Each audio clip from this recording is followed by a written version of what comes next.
Hello everyone and welcome back to LM Simulation here on YouTube. Feels like it's been a lifetime since I do these recordings. I only do them once a month, but every time I record, because I record in advance, it feels like I just absolutely do no recording, which is a bit weird because I'm constantly on train sim and I'm constantly on flight sim and stuff like that. So yeah, I think it's well due some time to return back to Train Sim Classic today, as we do an all-new route review here on LM Simulation. I love doing these route reviews, love sharing my content with you and my opinion.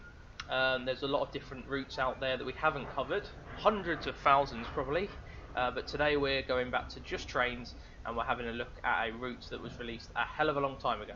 Now I know Just Trains have recently released their brand new Southampton to Salisbury route, which is part of the Wessex Main Line.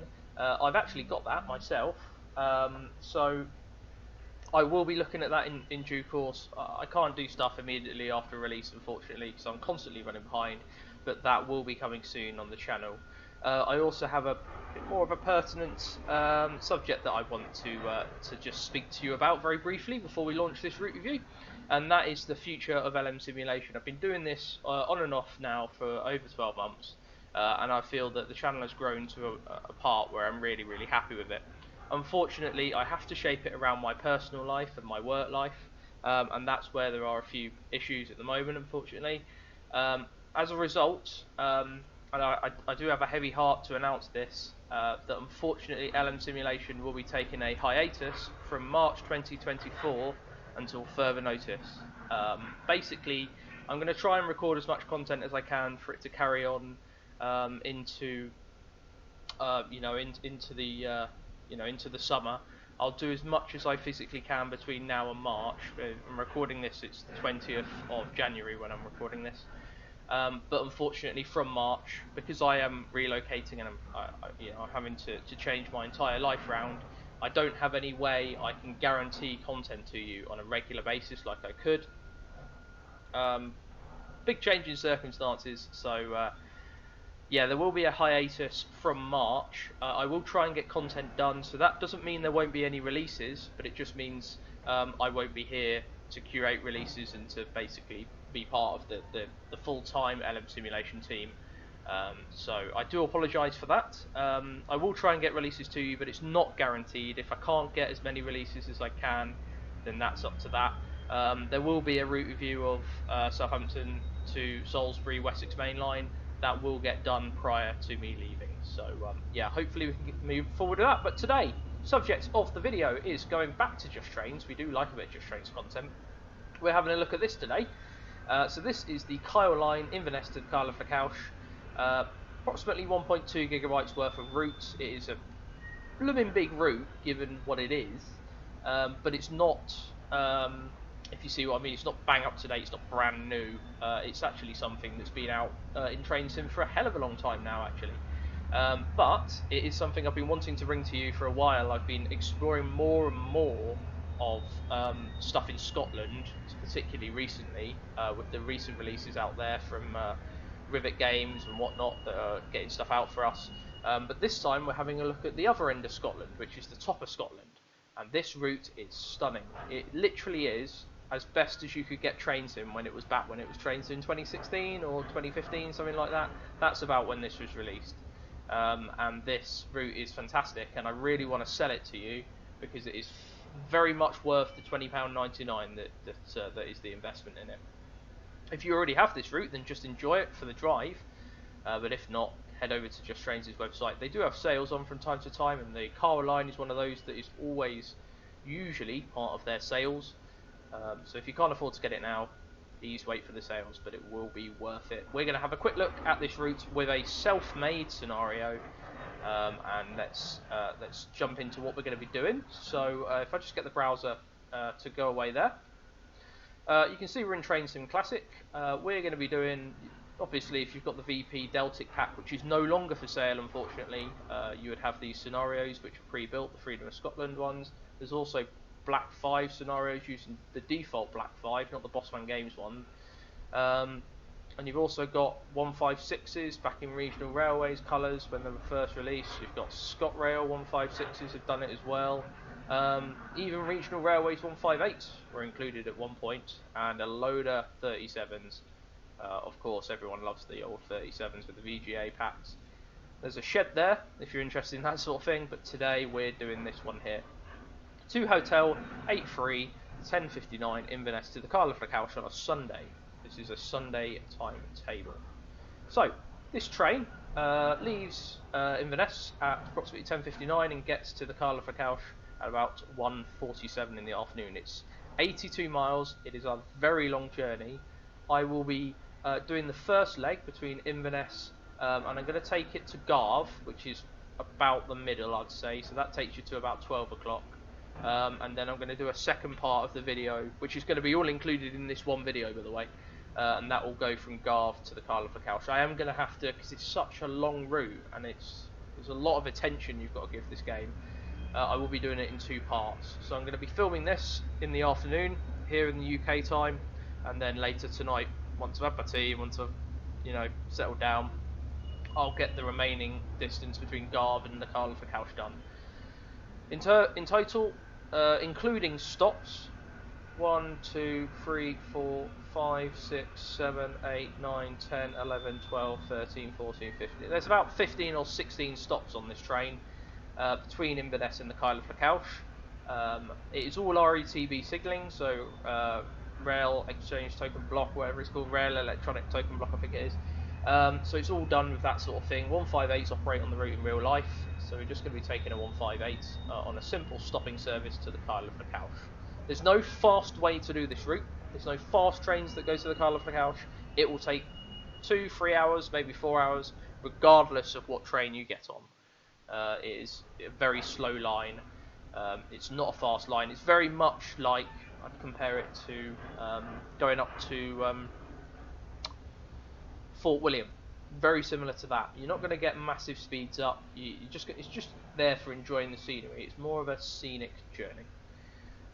So yeah, what I'm going to do is just going to launch it up. This is a route review at the same time, so I'm going to be reviewing the route, but I do hope you enjoy the video nonetheless. So without further ado, I'm just going to jump in and we're going to join 2 Hotel 83 at Inverness, but there are a few other things that I've thrown into this that I'm going to be able to explain to you once we get started in the scenario. So without further ado, let's jump in. This is the Kyle line, and we're going from Inverness to the Kyle of Lochalsh. Enjoy.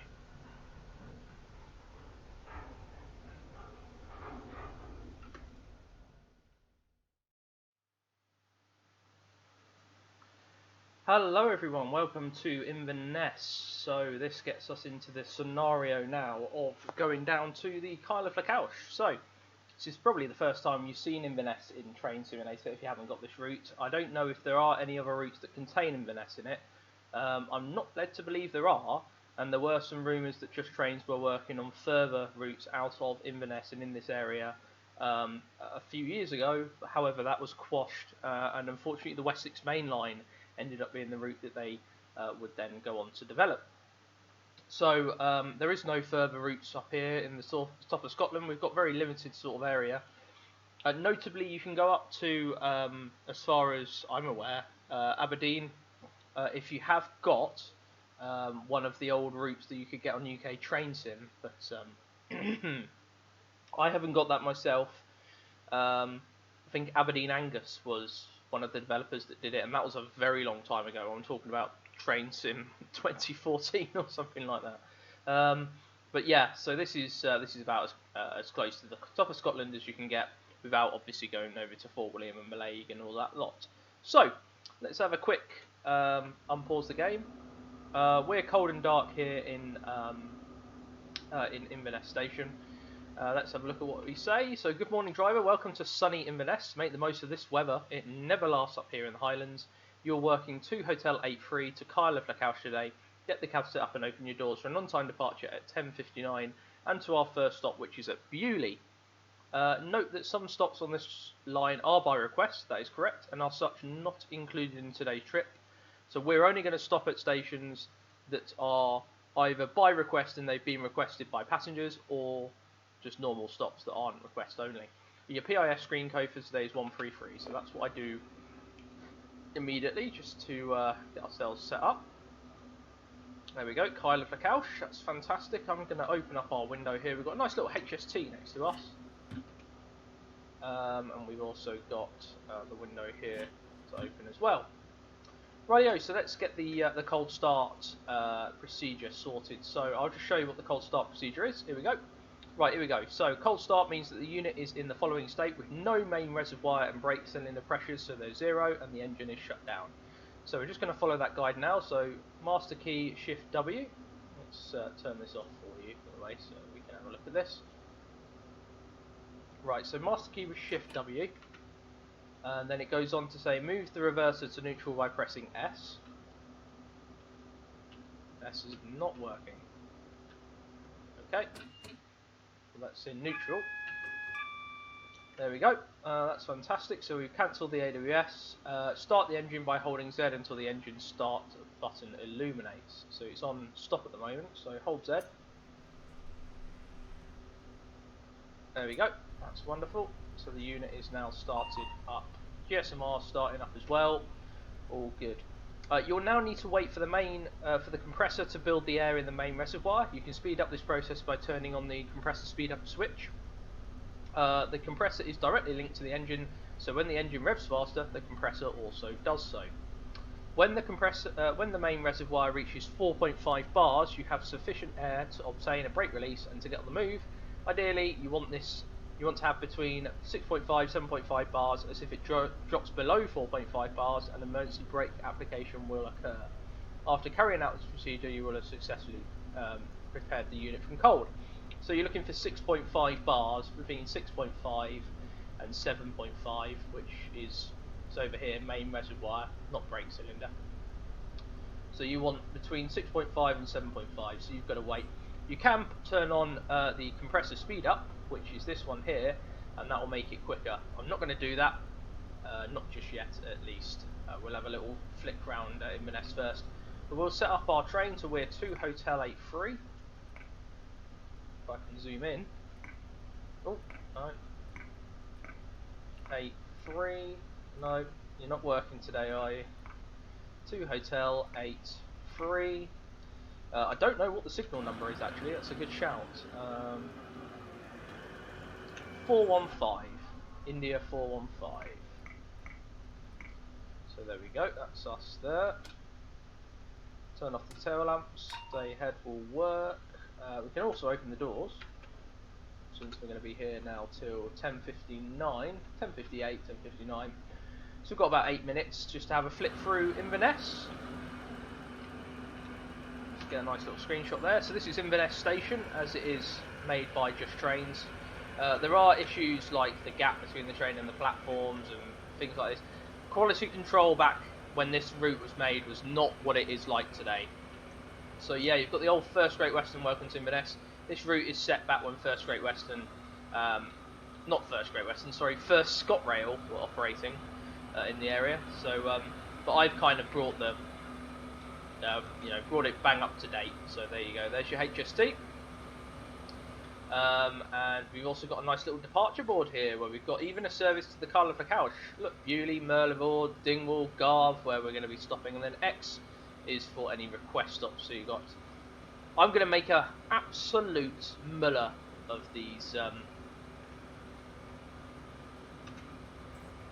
absolute muller of some of these pronunciations of places. But no, I think it looks really good. I mean, obviously apart from that random bit of grass there, but yeah, I think it looks really good. I quite like the nice sort of feel of it being a station, you know, way out, everything like this has been taken from Inverness Station in real life. Oh, I shouldn't have shown you that. We'll go on to that in just a sec. Right, so this is Inverness Station here, so you've got nice little train parts up in the sidings, and you've got some sidings over here. You've got Inverness Depot over here as well.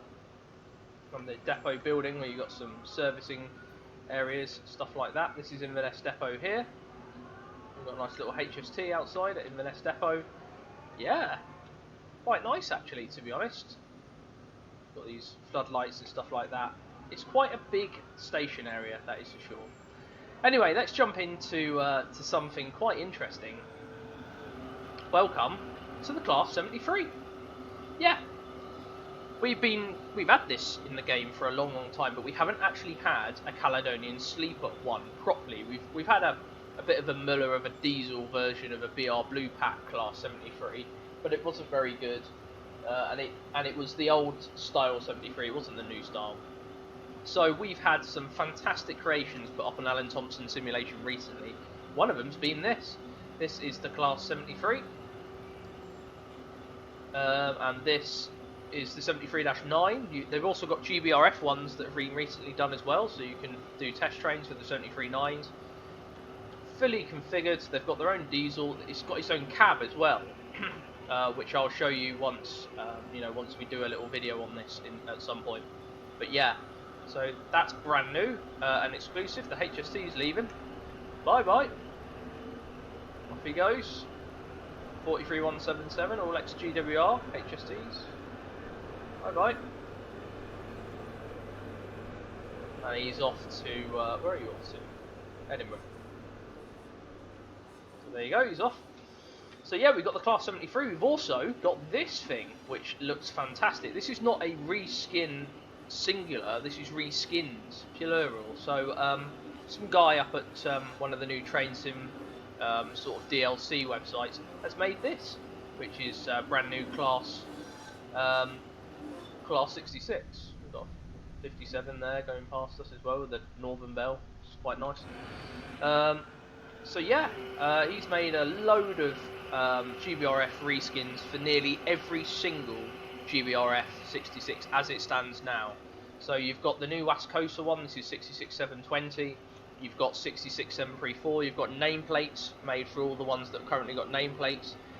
You've even got the new ones like Green Progressor and stuff like that. So it is fantastic. And because they work on the Caledonian Sleeper, I thought it working hand in hand. It's also worth noting that as you can see here, you do get Dell and a couple of models on these 73s as well. And that is the sounds of the 73. Look at that. Re-engineered by Brush Traction in 2015. Brilliant. So yeah, we've got loads of new stuff coming in, and one of the best new things that's come in for Train Simulator is Mark 5 coaches. They're here. Caledonian Sleeper Mark 5 coaches are finally here. We haven't unfortunately got any Transpennine ones just yet. They may be coming in the near future, but we do have Caledonian Sleeper ones. These look fantastic. Some of the interior views, you've got the EVN numbers and everything like that. And look at it. It is so high quality. It's bizarre how just off the shelf this is. Superb. Really, really good indeed. So yeah, this is available for Alan Thompson Simulation Mark 5 coach pack now available, and they've got their own sounds and physics, and you've even got your club car here as well, and your seated accommodation as well, looking fantastic indeed. I mean, look at that, that is superb. And you can set the destinations up as well. It is really, really well, and it works really well, as you can see here, with the 73 pack that's been released on Alan Thompson Simulation. So we'll get into this on a different date. As for now, I need to make sure that our compressor works, so I'm going to turn on the compressor speed up. As you can see, that's going to go a bit quicker now with the compressor speed up. We've only got a couple of minutes till departure, but there you go, that is Inverness for you guys. This here is a Northern Bell service that's come in. This is taking the place of the Royal Scotsman, which unfortunately we don't have anything in Train Sim 4. So this is your Northern Bell with your 57s and your coaching stock. Looks like that shed's already on the way. Let's jump in and watch the shed leave.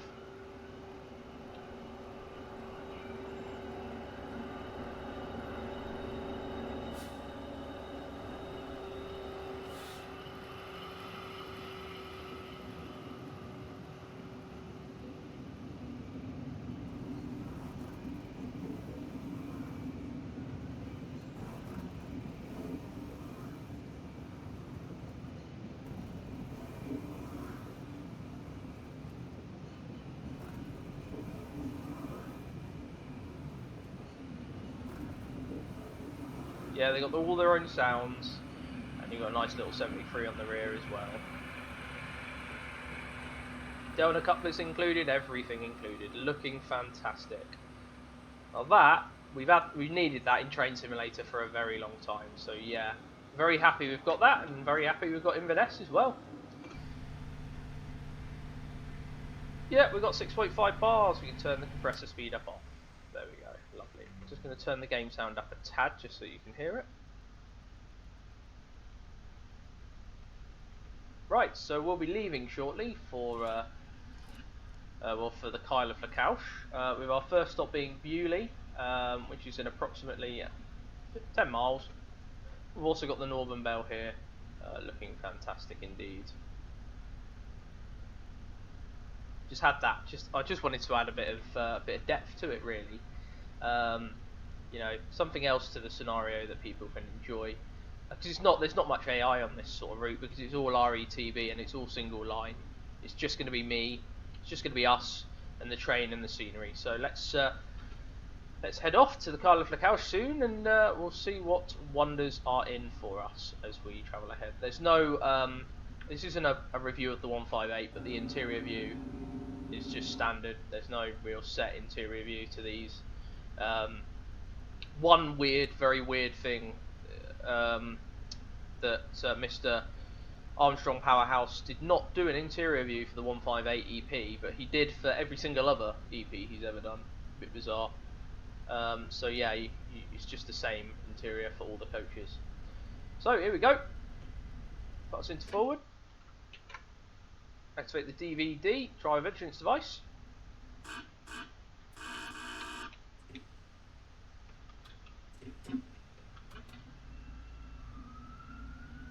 Off we go.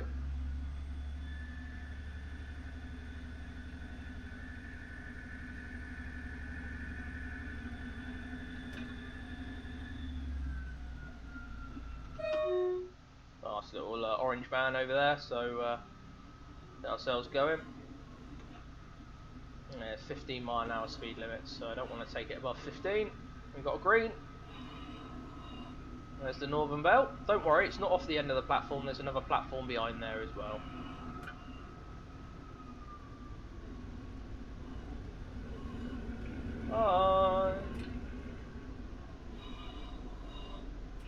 There's that HST over there.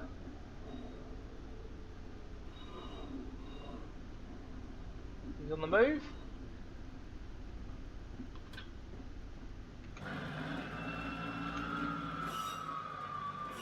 I think we both are. Very nice indeed. So, yep, so we're off to the Kyle of Lochalsh, as the front of our train will very well say there, Kyle of Lochalsh, with a 158-8. One way in, one way out.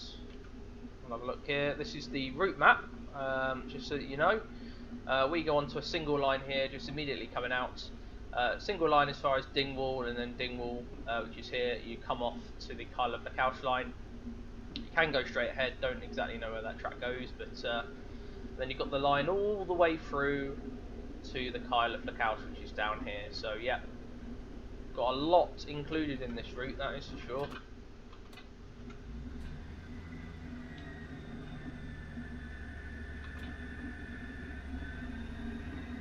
Off we go to 50. This would be a lovely view here as we cross just outside of Inverness there. Look at that.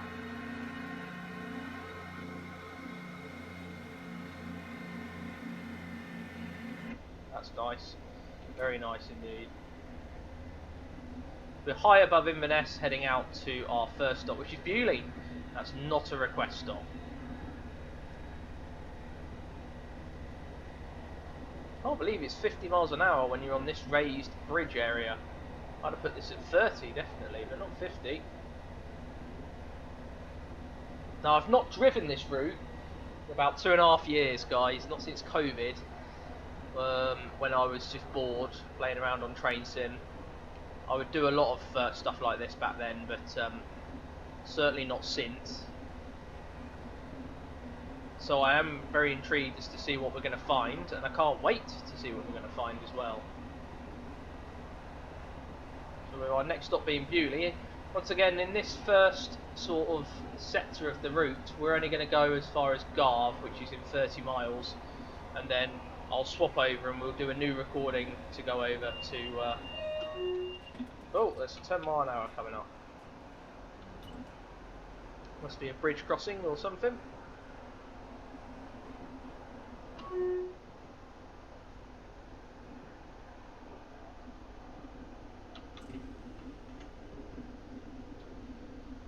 Oh, lovely landscape already. Can you see the beautiful clouds and the wonderful scenery all around us? I think a modern day recreation of this line would be superb. Imagine this in Train Sim World. I mean, holy moly, that would be something special indeed. Oh, we're going over this old bridge. Very nice indeed. Love how much detail's in this. You don't realise how old the route is. You really don't.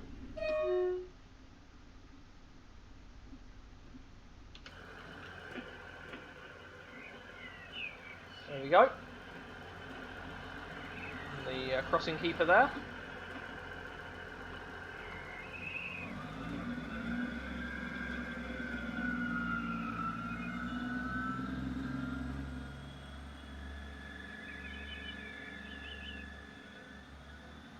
So what? How the hell do you pronounce that? Harry.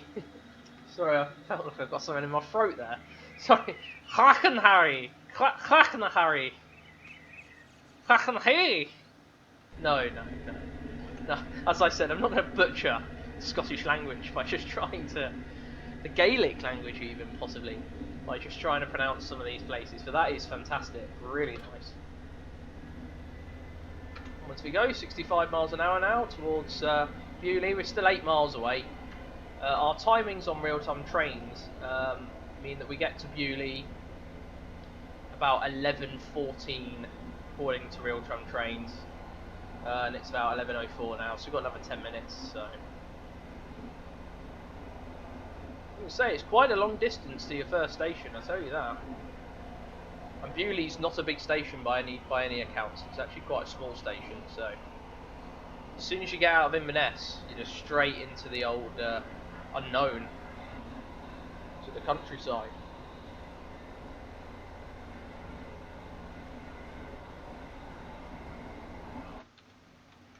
Beautiful route to watch trains go past. Absolutely beautiful.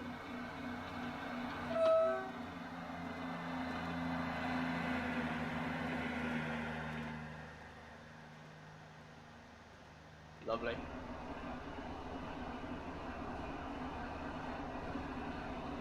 By the way, I've already decided what is going to be the thumbnail for this video, and it's something I wouldn't normally do. I just want to try something a bit different, see if I can keep people guessing.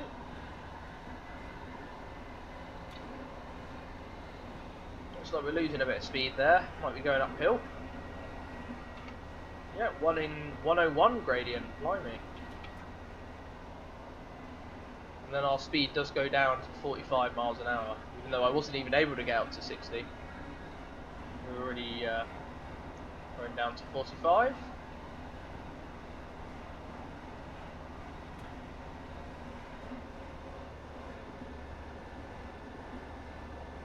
I'll kind of help that by reducing the amount of throttle to be able to kind of compensate for the reduction in speed soon, and the fact that we're going to be going downhill shortly.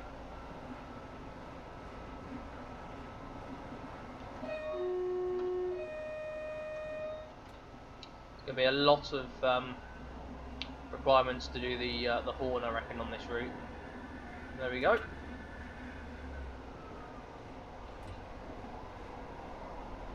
Now we're going downhill, so I'm going to need to regulate with the throttle.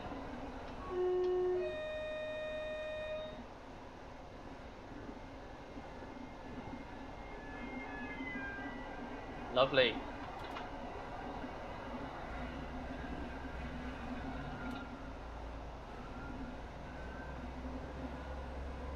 Just trying to kind of maintain our speed. You've really got to drive this train. You can't just sort of... It's not like your typical route where you can just shove it into notch 4 and hope for the best. it's really, you've actually got to drive this train. You've got to be alert and aware. So kudos to the ScotRail drivers that do sign this route.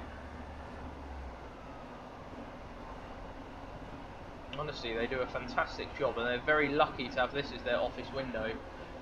There you go, it's 6 miles to Bewley.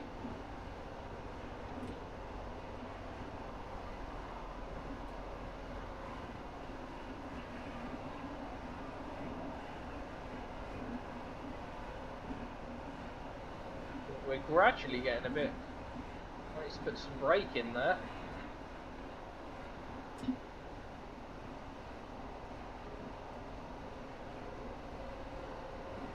Just to ensure we don't kind of break the speed. Look.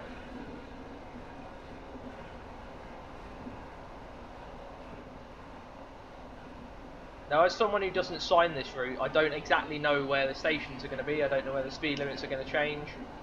So I am kind of relying on this F1 menu that pops up to tell me when the stations are. I'm not a connoisseur of the western lines of Scotland, or the eastern lines of Scotland even. But yeah, I think we're going to be very involved in this route, doing a lot of driving, active sort of driving, if you see what I mean.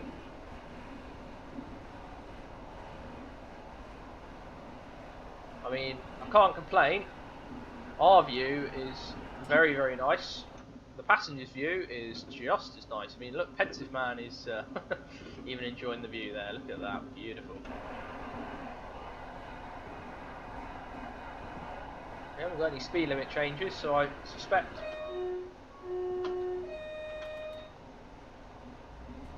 we're still at 45 miles an hour. I'm just trying to keep us at or about that sort of speed.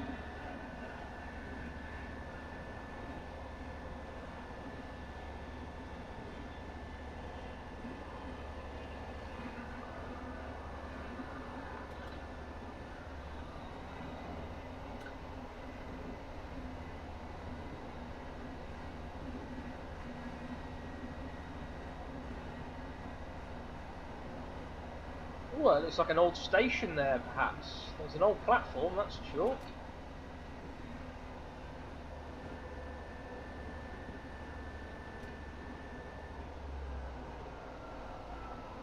We're now 4 miles from Bewley. So it's a lovely line, but the line speeds are very, very slow compared to normal lines, that is. So we're going to be doing a lot of proactive driving. I think 60 is going to be a bit of a wishful thinking once you get past Bewley, that's for sure.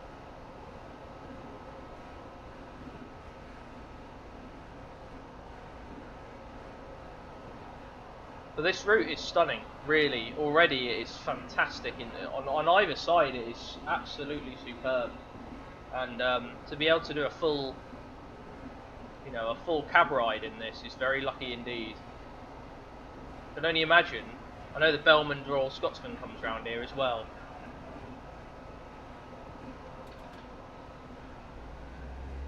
And imagine having the observation car at the back. That's open, like an open observation car, so you can just sort of like stand at the back and have this as a view. Oh my word, very lucky indeed. Oh.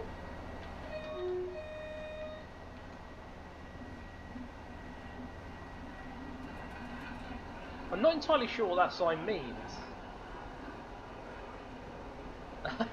I know it's something, a signal sort of, something to do with the signalling system, RETV. I don't know whether I should be braking now, ready for a crossing, or maybe I should have done some research prior to doing this route.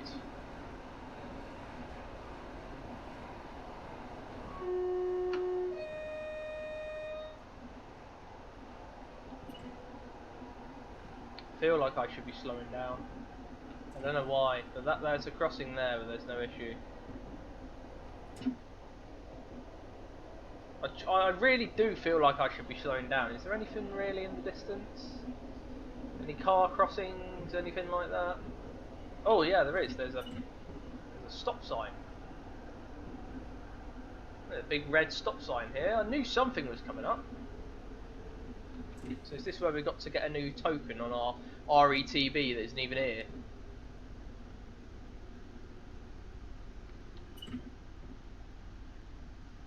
I knew something was coming up.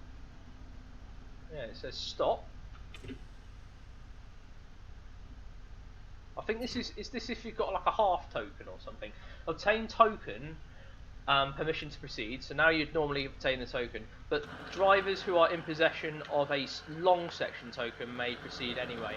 So I think we're in I think normally would be.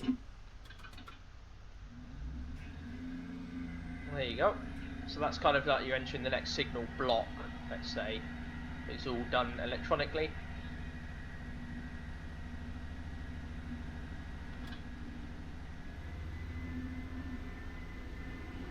So we're probably going to be running late now, to be honest. We are due at 15:15 into Bewley. I don't think that's going to be the case now, but I'll try and drive defensively, which basically means quickly. You see what I mean? Try and get us to Bewley as quickly as possible. So Bewley's in 2.36 miles.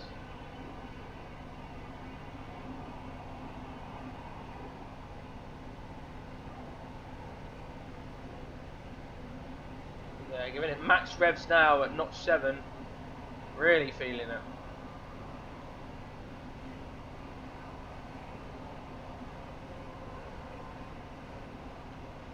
Yeah, so we can go up to 65. I do intend to take it all the way up to 65 if we can. These 158s are good performing units. Be intrigued to see if a 170 can perform this well. Right, that's us at 55. Yeah, we've still got plenty of time. I'm hoping to top out at 65.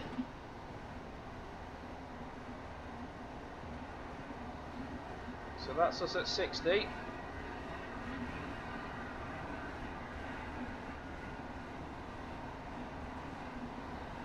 Come on. About 62, 61. And we're nearly there. And I'll put it up to notch 0 now. That's us at 65. Plenty of time before Bewley. Speed limit change coming up here. Down to 55.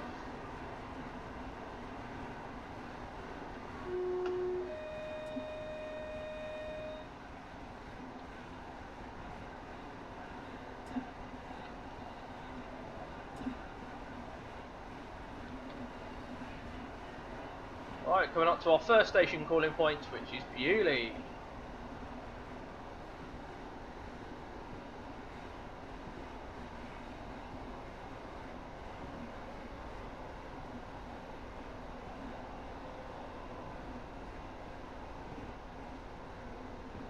I'll check via real-time trains, but I think I can conclude we are late.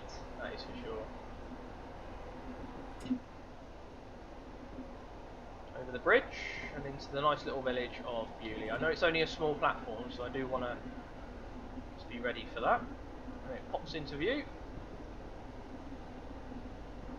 I think I can start to see it.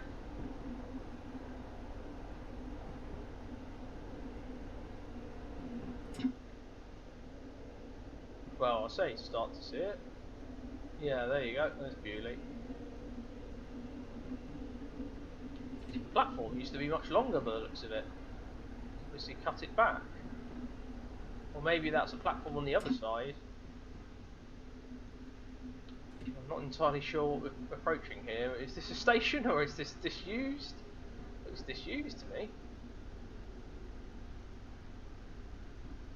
Wow, that is a short platform. Gosh, what's that? What? Less than one coach can fit on it.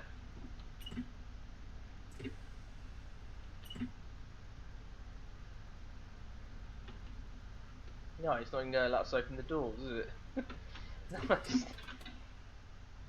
See if I need to pull ahead a little bit.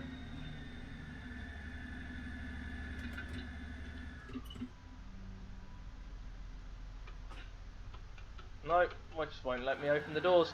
Oh well, let's pretend we stopped here. This is Bewley, 11:17. We're running a little bit late. Our next stop on this service, yeah, we're 2 minutes late. So the next stop on the service is Muir of Ord.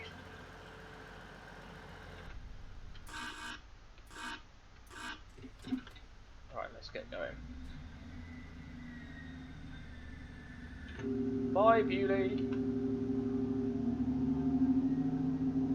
I know we're not going to pass the scenario. It's not about passing the scenario. It's a scenario I put together. If you fail it, you fail it. You know, it's the route being a bit stupid. There you go. We failed it. Oh well.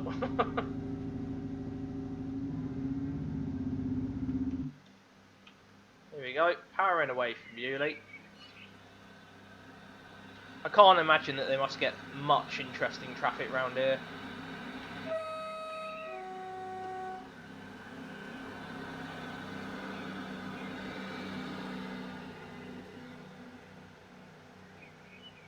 I don't think I've seen anything more than a 2-coach ever on the on this service.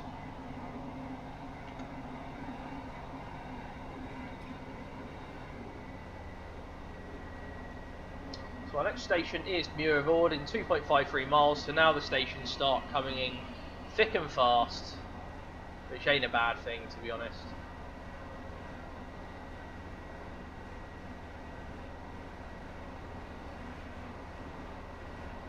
Oh, we can do 75 because we're a multiple unit. Lovely.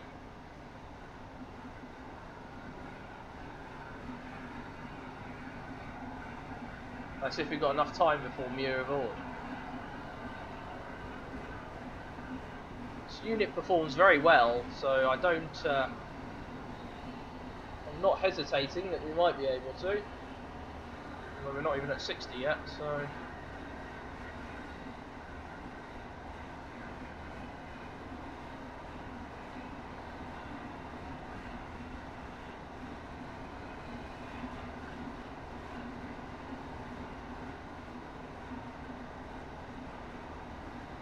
No, I don't think we'll be able to get anywhere near 75, unfortunately. So we're going up a 1 in 99. That'll be why. Yep, so Muir of Ord, we should be able to open up the doors here, given it's a bit bigger of a station, this one. We're running late according to this. We're due here 11:18.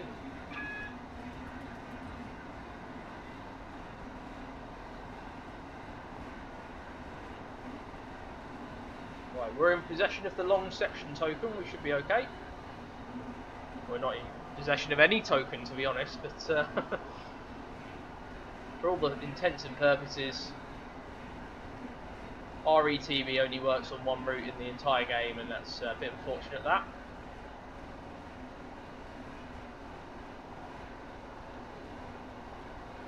Start to break. Next stop on this service will be Muir of Ord. Please let me know if I'm not pronouncing that right. I am not Scottish. I do not know how to pronounce Scottish places, and I will happily admit that.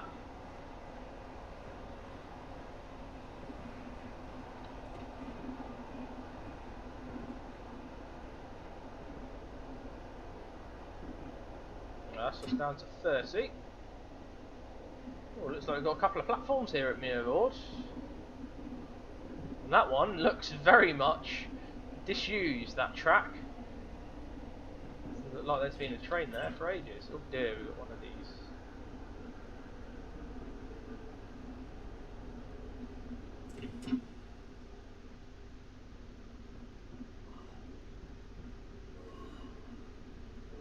There we go. That's us in Muir of Ord. There's an old siding there on the right.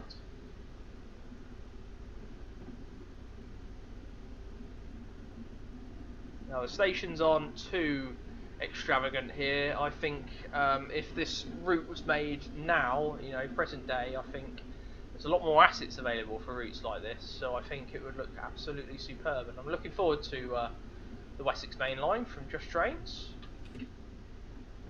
You know, some fantastic route builders behind that. All right, we'll stop just under this bridge.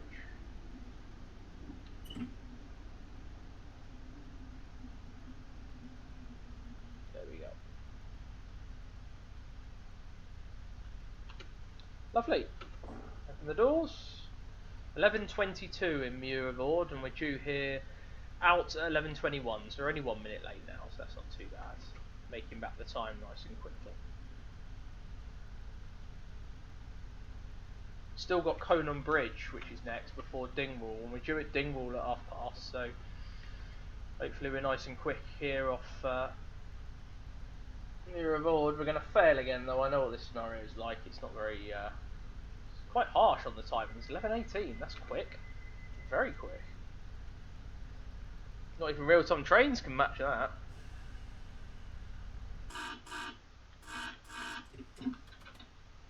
Yeah. We're locked to 15 until we get to the end of these points, so no point putting it anywhere above notch 3.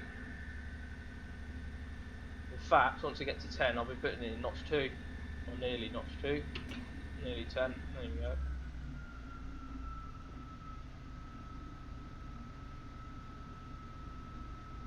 So welcome all the service to the Kyle of Lochalsh. We'll be calling it Conan Bridge, Dingwall, Garve, Achnasheen, Strathcarron, Atterdale, Strom Ferry, Duncleig, Plockton, Inverness, and Kyle of Lochalsh. And once again, you'd have to stop for the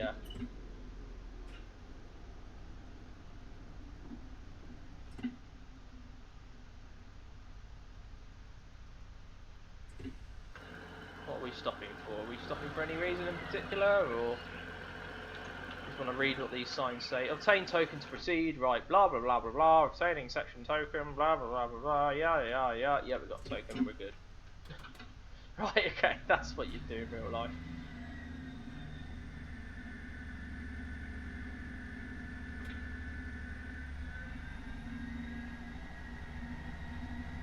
So I'd put it into notch 4 now, absolutely hack it up to this point, take it off, wait 5 seconds, about 5, 4, 3, 2, 1, and then put it back up again. There you go, perfect. Once I get past this bridge, I'll put it into notch 7, just to let the revs come up, not overstretch the engine. What a lovely bridge.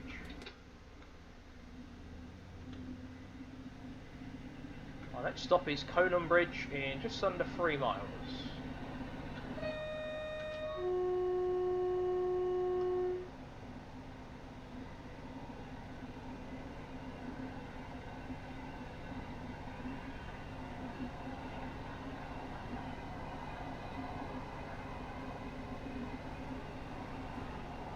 Wow. Back into the gorgeous scenery again, and I think once we get past Dingwall, I think it's just going to get even better, I've been told, so...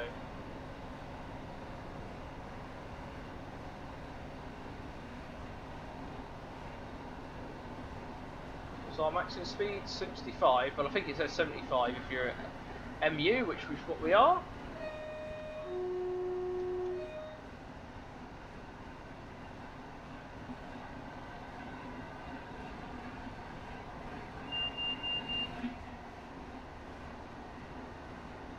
This route really is good.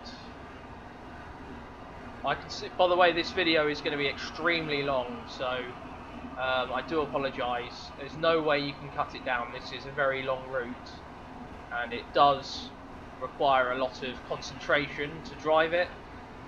But if you're just sitting back and watch it, skip ahead if you feel free. Just enjoy the video for what it is. It is going to be long, but that's just how long the route is. So there you go. It does say we're speeding, we're not. It said for a multiple unit it's 75, but so we are following the speed limit.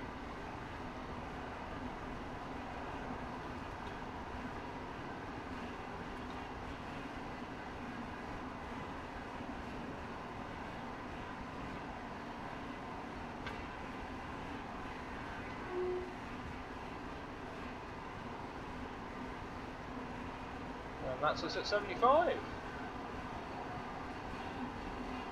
Does feel fast, doesn't it? Doesn't feel fast normally, 75 miles an hour, but when you're absolutely having it down the line in somewhere like this, it really is fast. So next stop is Conan Bridge.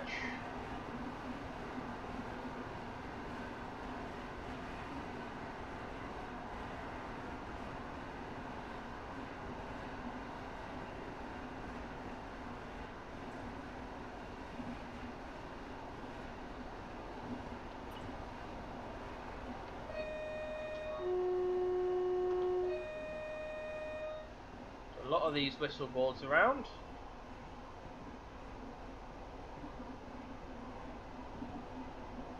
Do our best to make that time, but I just don't think we're not gonna be anywhere near on time, unfortunately. Oh my god, it's just another one of these platforms. We're in full service.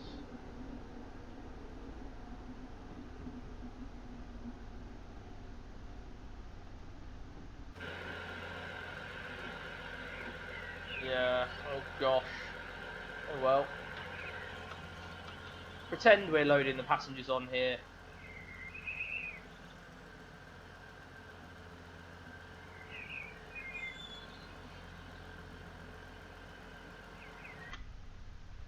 I'll just wait for a second. Can't believe that's not a request stop. That is not a request stop, and neither is the other one. The other one we went past that had about, 3 centimetres of platform. It clearly wasn't 3 centimetres of platform. It clearly used to be 8,000 metres of platform, but now it's only 3 centimetres. That's not a request stop either.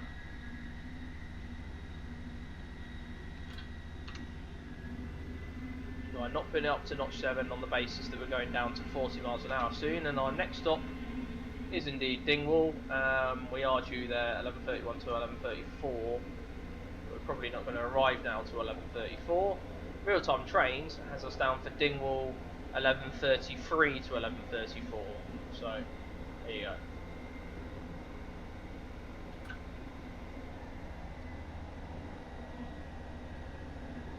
And it's in 2.28 miles. But we have got this 40 mile an hour speed limit here.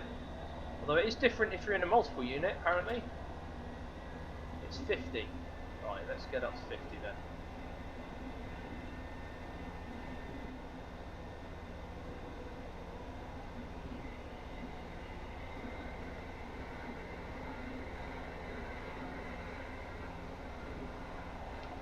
So a lot of these crossings around.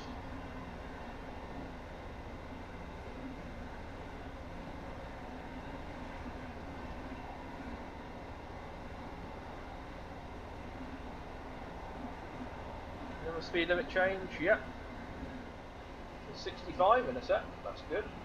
Well, that'll be 75, wouldn't it, for us? Yep, 75, let's go. It's a lovely asset, that bridge, beautiful. Once we get to about 0.8 of a mile out, that's when I start to brake. Normally I'm just watching the station come into view.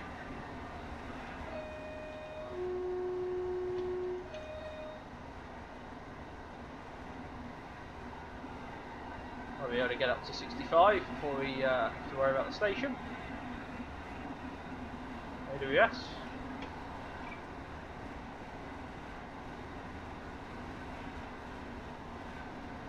Yeah, there you go, I'll risk it. That's us up to 65. Lovely. Start braking. I'm taking this all on guesswork, by the way. I have no idea what to expect, which is why I overran that platform there. Obviously, the guards can remotely open the doors locally in real life, so I don't need to worry about that so much.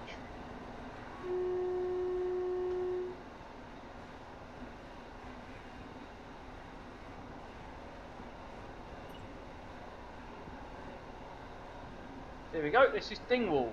This is our final stop on this section of line before we turn off towards the Kyle of Lochalsh line specifically. So we're still not actually on the Kyle of Lochalsh line technically. There you go, you need that light to be showing. That's what we didn't wait for last time. That shows that the points are set. And then it's also a 15-mile-an-hour speed limit. There you go. So this is Dingwall here. As you can see, there's not much room for AI, because I don't know if you've noticed, guys, but there are no signals. There are literally no signals. It's all done via RETV, so that creates a buffer for the game, because the game doesn't understand RETV, it only understands signals. So therefore, having any AI in this game is, this route is very difficult. But this is Dingwall here. We've arrived on time.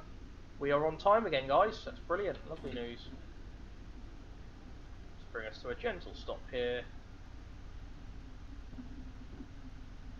There you are. So welcome to Dingwall. Small station, but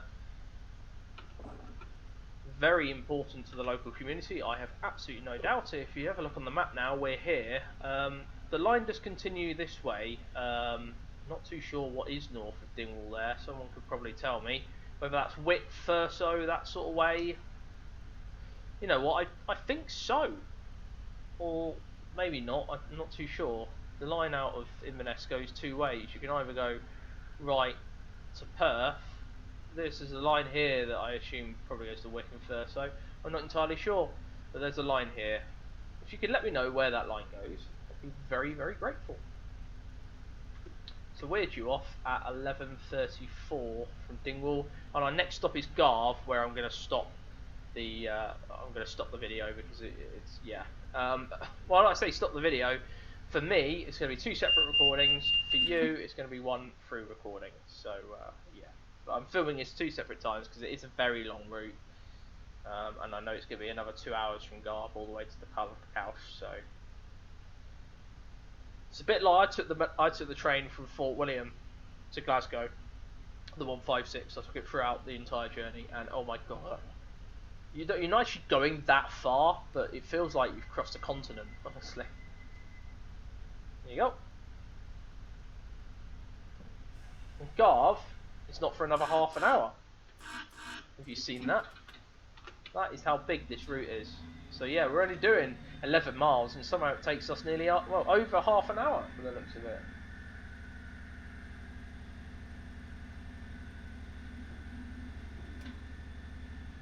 I don't know if that's right. Let me just double check. Yeah-ish. I mean, it's 20 minutes. Yeah, it's 20 minutes to do 11 miles, so that's quite... Fodderty IB. Intermediate block is that, and obviously we'd have to stop at the end here to get a new token, which we'll stop at. I'm not, obviously I know we don't have an RETB system, but I'm not sort of, I want to do this prototypically, so I know we'd stop here for another token. So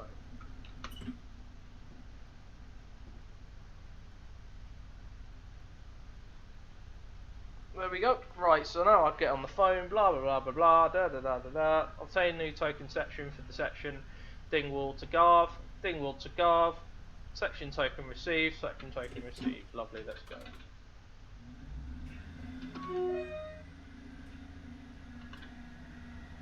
That's up to 15. I'm not too sure what the speed limit is coming off the line. 20. Right, there you go.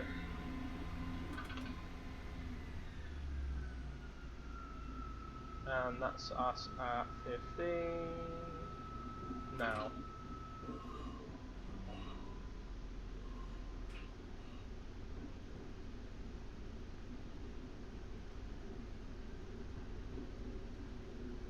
Oh no, he's coming off the line now. Wow, that's quick. So there we go.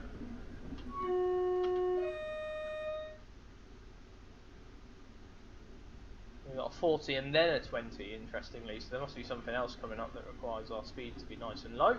But there are no changing speed limits here, it's just 40 for everyone, whether you've got a loco or a DMU.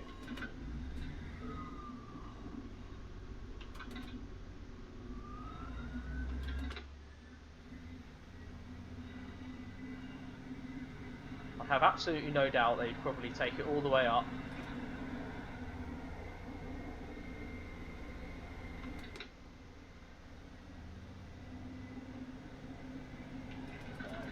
enough time, unfortunately. And then immediately back down again to 20.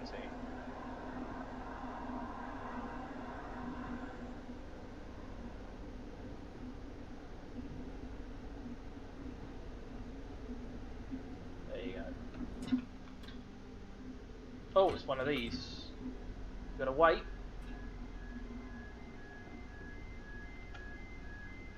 For the barriers to come down. And then the white light will start flashing, and then you can go. There you go.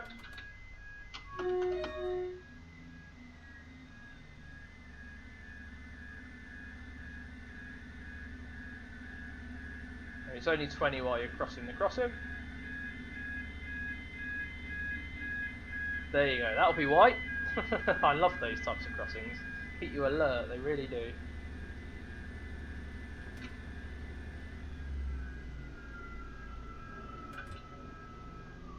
There's another one here. God, 2 in a row.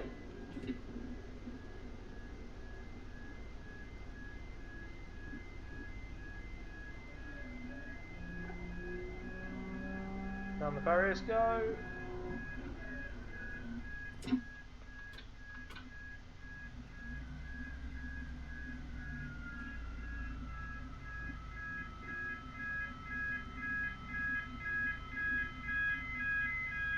Lovely. You really feel like you're in the middle of nowhere. Do not tell me there's another one coming up. Oh my. How many do you need? How many crossings do you need? Surely one's enough. Why do you need 3?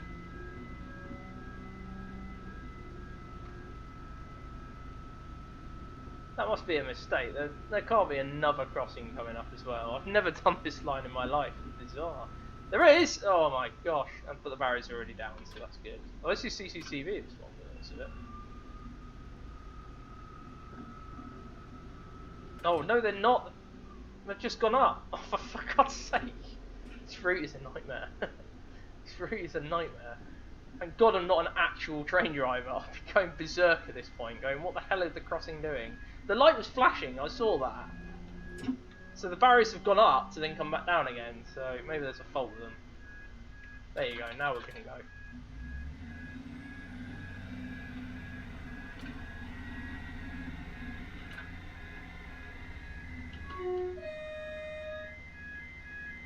Right, now we've got a 40-mile-an-hour speed limit here.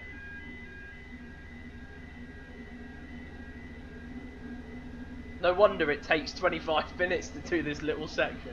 I'm not blooming surprised. Right, finally we've come out of level crossing alley, as I'm going to call that. That is insane. 3 level crossings in, what, a mile? Less than a mile. It's ridiculous. And we're now up to 40 miles an hour now. So we head towards Garve, which is still 10 miles away.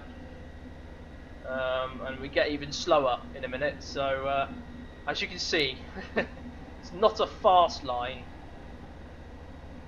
I mean, 40 miles an hour is probably absolutely like Godspeed down this line, I tell you that.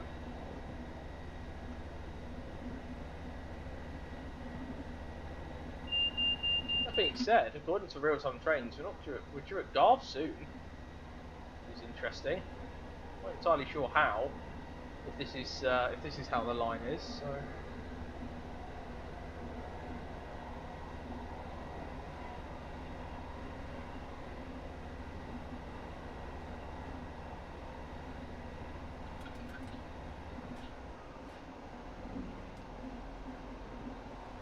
I'll tell you what, the scenery is stunning. Absolutely stunning. And I think it's just going to get better, actually, to be honest. So go down to 35. What I can only assume is another crossing. Oh, it's 45 actually. Well, that's not too bad.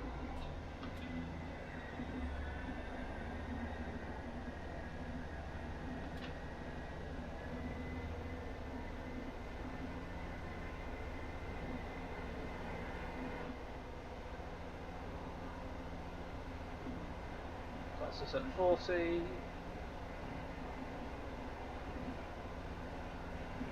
Oh well, we've got a long section token, we're fine. Honestly, you've got to know route knowledge for this. You've really got to know route knowledge for this. Bloody hell. And I know we got a 20 coming up somewhere. Guys, like 5 seconds. Oh god, no, you can do 45. Right, it's so confusing, this route. Wow. That is a bridge and a half, isn't it?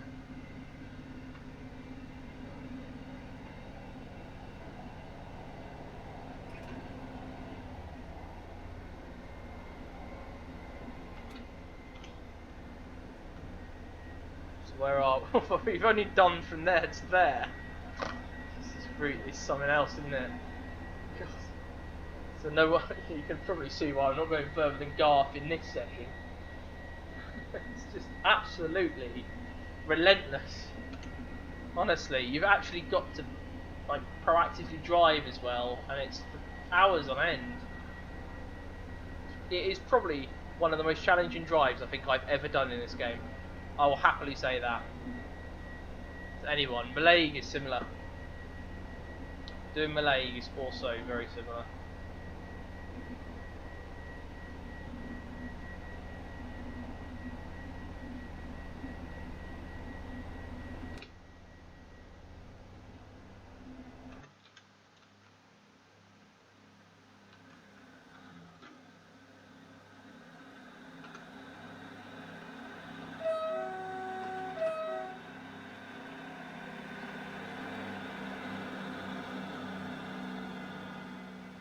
Lovely.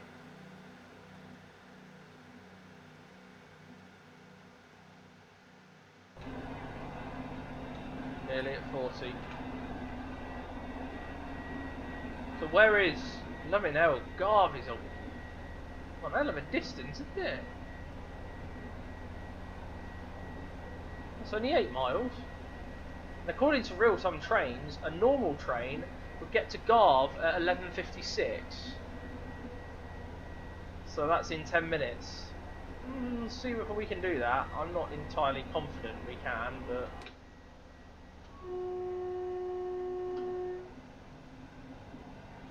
that's a long distance for 10 minutes, I'll tell you that.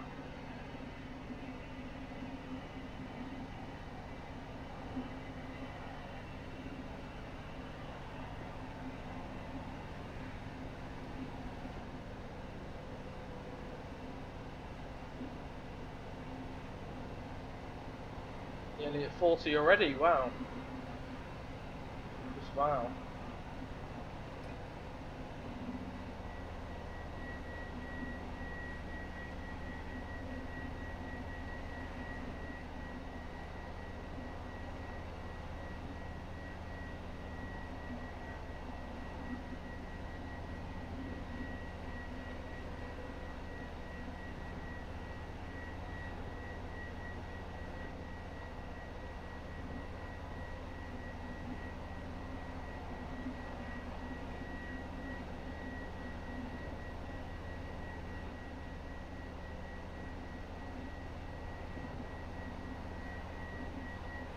Oh, another crossing coming up. This time we can do 40 over it.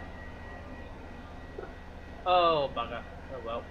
There you go. Yep, lights flashing. Thank God for that. I was about to say, I wasn't prepared for that.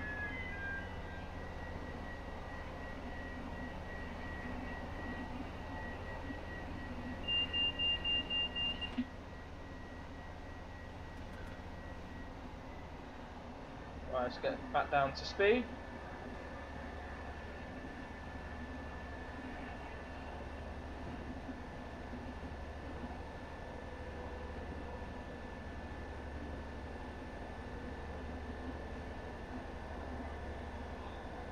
We've got another 30 coming up here.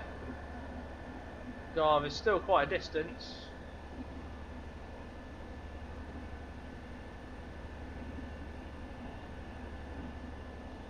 Got another crossing coming up, have we? Or no, that's 35, so we can actually go faster than that. So we'll pass back up to notch 5. Wow! I tell you what, look at this scenery. It's insane. This random little one railway line. This is literally where you could film Harry Potter and no one would ever realise that it wasn't actually Hogwarts, if you see what I mean. It's just absolute balmy how scenic it is. It's gorgeous. Amazing how you can place a load of 2D trees and the occasional 3D tree in. Like a mind trick. But I've got this set on spring, so the evergreens are out, but there's no leaves on the actual trees.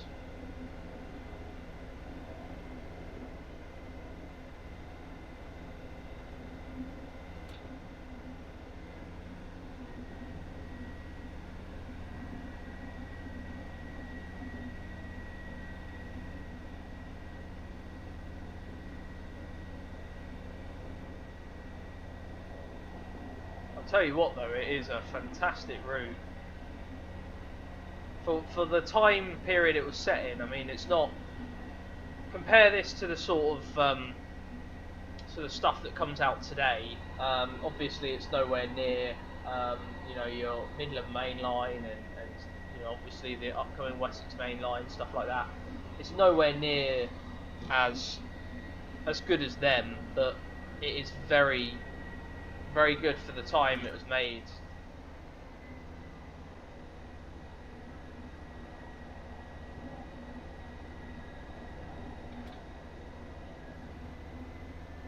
Definitely, I can see this route must have taken a long time to produce. You know, it's a lot of love and care has gone into it, that's for sure. And it really shows. It is a fantastic route. I can't say this enough, that it really is. It does show off the scenery in one of the best possible lights you can do it in for the time. I mean, if this was trains in 2015, this is really fantastic work, 100%. You know, off the wazoo, brilliant.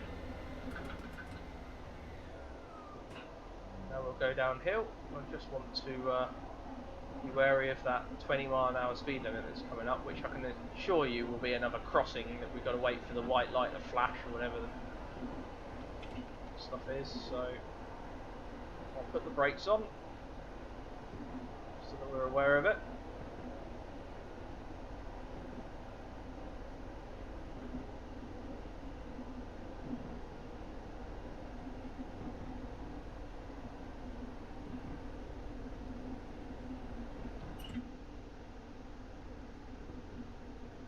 There you go, it's just a bridge, it's not a crossing, so it could be okay.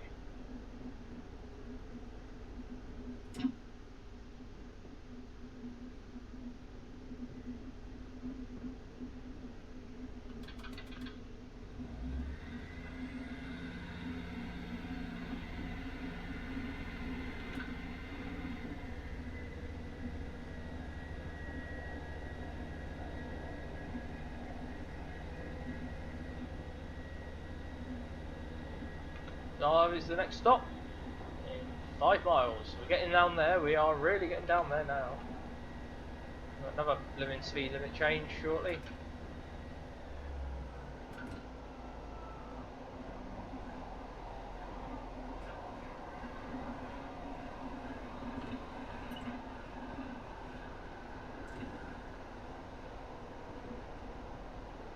There you go. Well, we're doing 40, so we should be alright.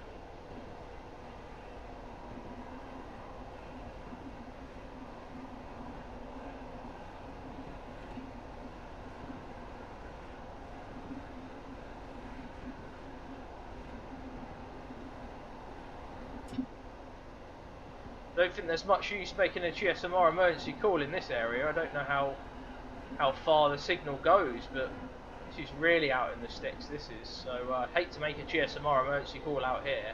Just looking at that GSMR over there thinking, how much use will that be if, you know, shit hit the fan? Pardon my French. But I'll tell you what though, it is absolutely... I think the worst places to break down, if you see what I mean. Really. It is fantastic, it is brilliant. I love like the little details of the crossings and the warning boards. The stations are nice and cute. I think that's got it going for it. So yeah, so far so good here on the Just Trains Kyle of Lochalsh line. Kyle of Lochalsh line. It's very easy to break the speed limit, you see, so trying not to. It's just not 40 miles an hour, it's a very slow speed. And you do that in like built up towns and stuff like that when you're driving, but on a train line it is not a high speed whatsoever. In fact, freight trains go more than 40 miles an hour, so...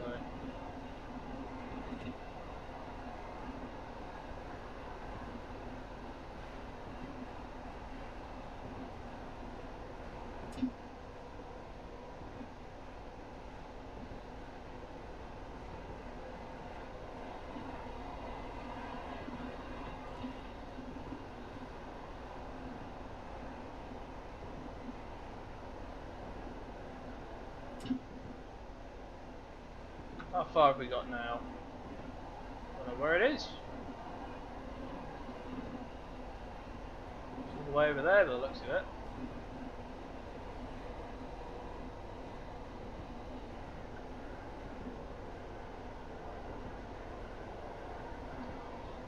Well, if real-time trains says you can do this trip here, to get to Garve it says 11:55 or 11:56 usually.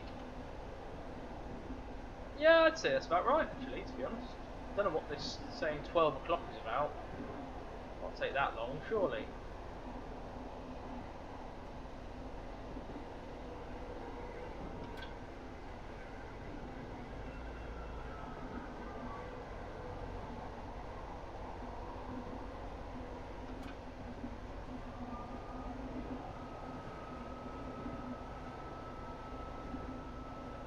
I don't know how far we've got to go though.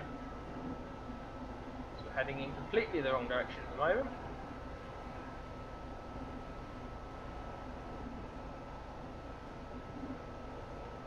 No speed limit changes, nothing. It's going to come into view.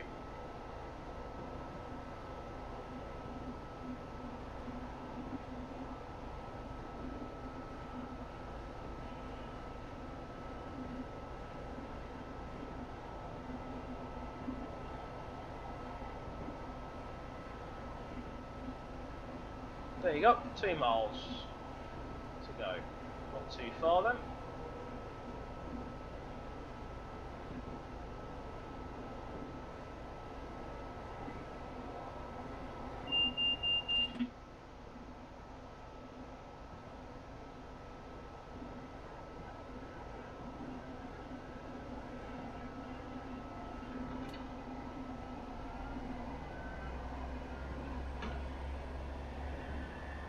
Get us up to 40. There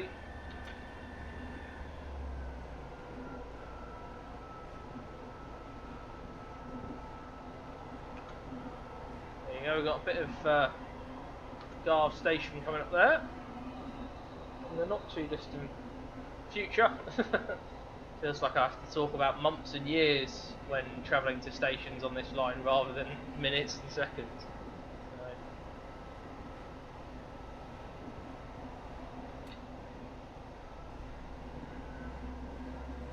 Very difficult to keep to one speed as well.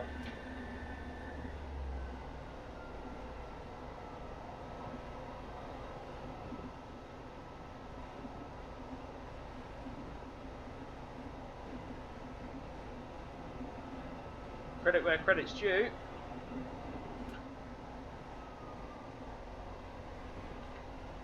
About a mile to go now, so not too far.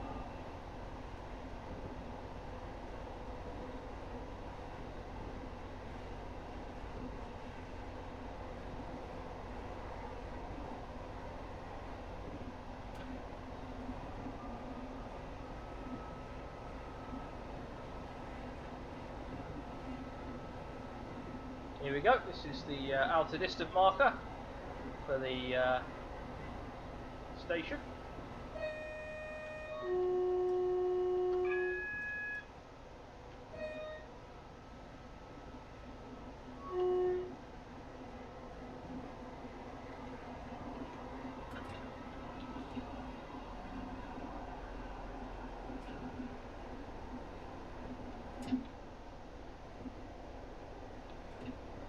got another point set marker that we've got to pull up to. Nice and slowly. Can't exactly see. Yeah, points are set, that's good. There is an AI train, I couldn't do anything with it unfortunately. The minute you put a driver on it, it would cause the game to fail. So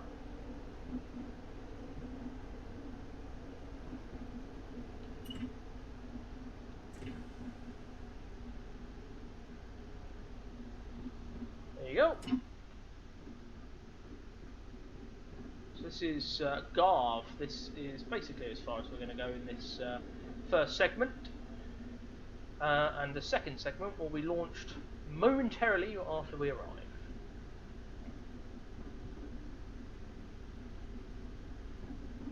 However, we're not on time. It's 11:58, and we're due into Garve at 11:55. We're due off at 11:58, so we're right time in someone's world. We're about a minute or two late in real life, unfortunately. Very difficult to maintain speed when you're. It's not a very fast line, unfortunately. So trying to keep to the timings of real-time trains is easier said than done.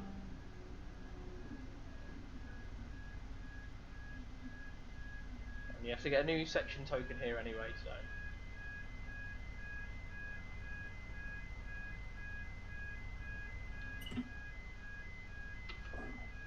So that's us at Garve, and I'll restart the simulator literally in 10 seconds, so see you then.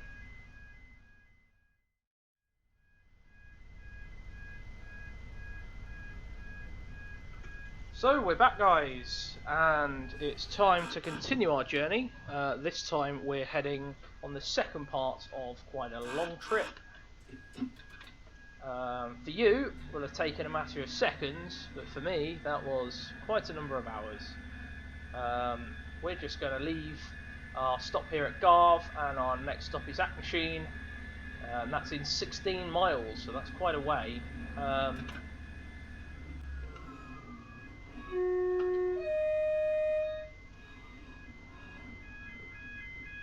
Over the road we go.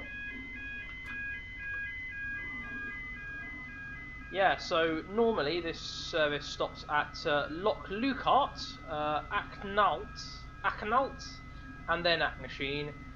Both Lochalsh and Acknalt are request stops,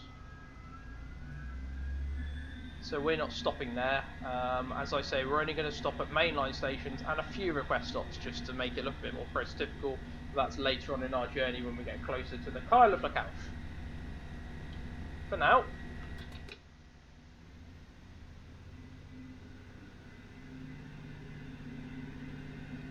we're heading up this quite steep gradient. This is a 1 in 50, and we are next stop Add-ons. So we're going to be passing through a few stations for the first time on our journey today. Just seeing what it's like. It already feels like quite a big route, this.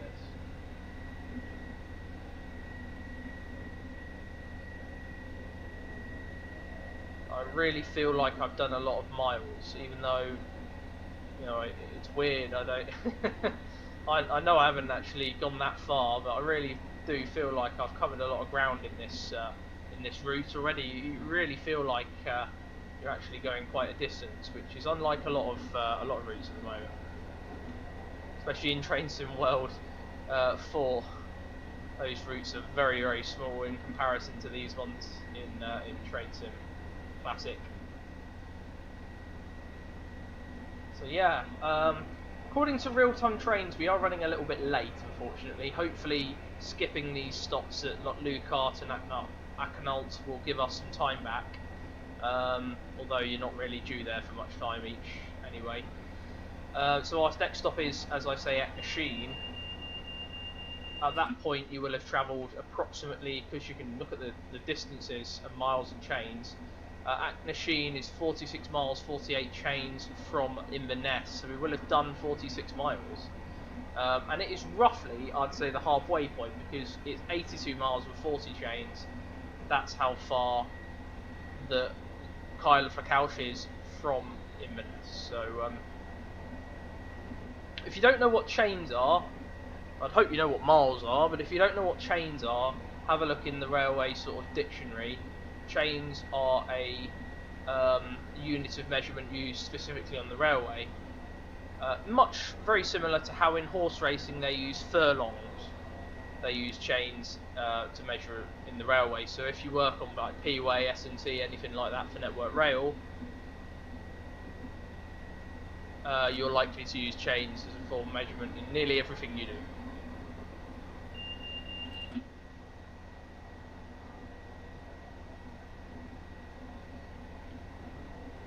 So we're still going up this 1 in 60. It's quite a gradient getting up this hill. And as I say, we are due at Auchnasheen according to this at 12:24. There's no way that's going to happen. Well, I can't see that happening personally, but we'll see. This thing doesn't reckon we're going to get to Auchnasheen until 12:30, but we'll see.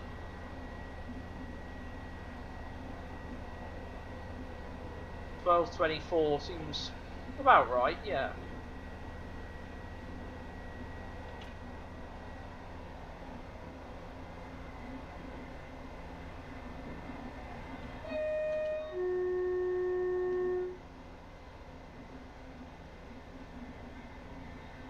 I think I chose the right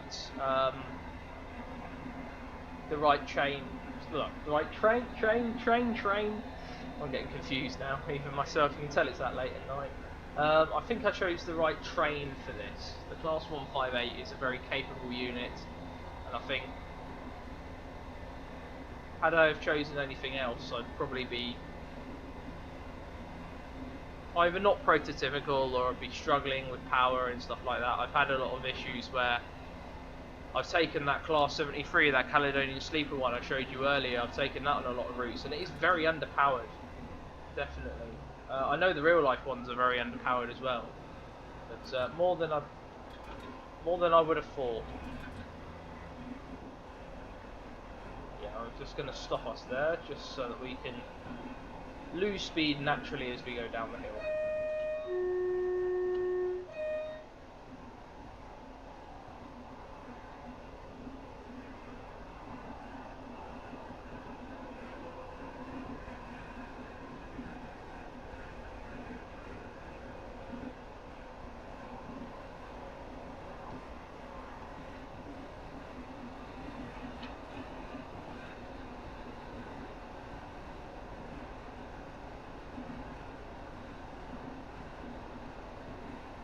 So I'm not too sure where these stations are that we'll be passing through.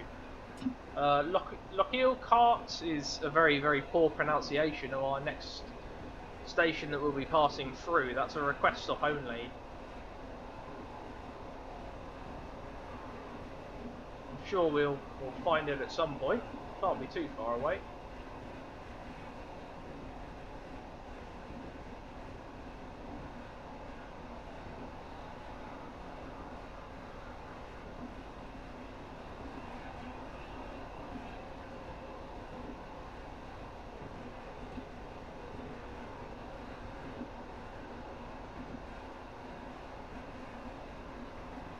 It looks like you've got some forward lock over here on the left hand side, which is basically a large lake. In Scotland you have a lot of large lakes and lochs and whatnot across the whole country. Maybe you'll find the Loch Ness Monster in there. You never know. It's never been proven yes or no, so...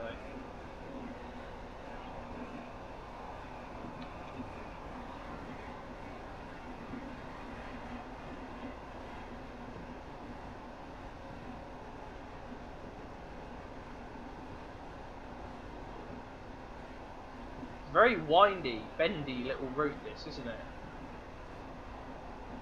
I mean, I'd have said this looks more like a heritage railway in the UK rather than a mainline railway, I tell you that. This all being Network Rail assets and all that.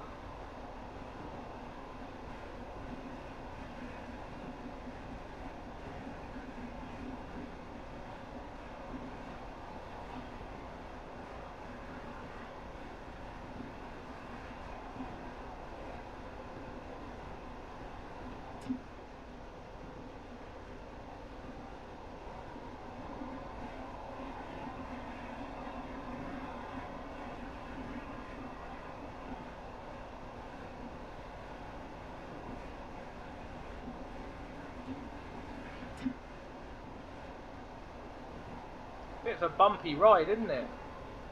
Like going on a roller coaster. This weird trek through this section of land. Machine being 11 miles away now.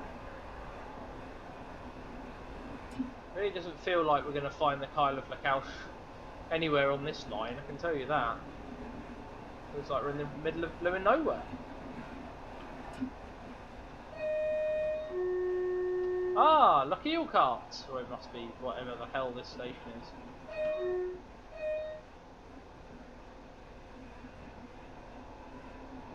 Yep, very small platform.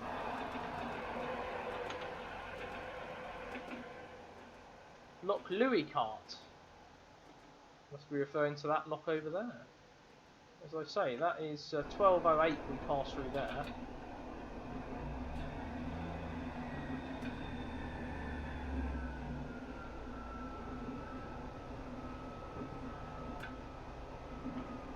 And according to real-time trains, we're due here 12:06, so we're actually 2 minutes late.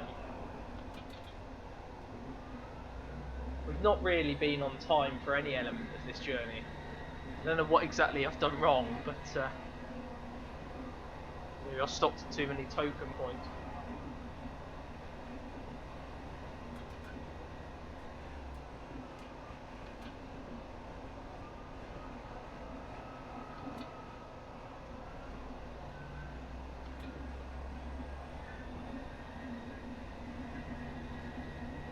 Interesting because you keep having to go up and down, up and down, up and down, mess around with the throttle.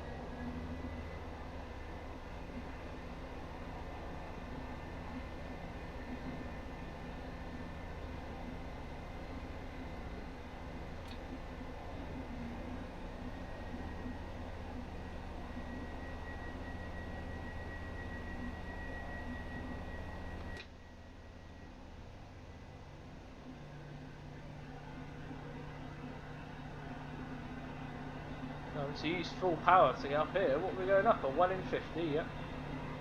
And then we start going down again at some point.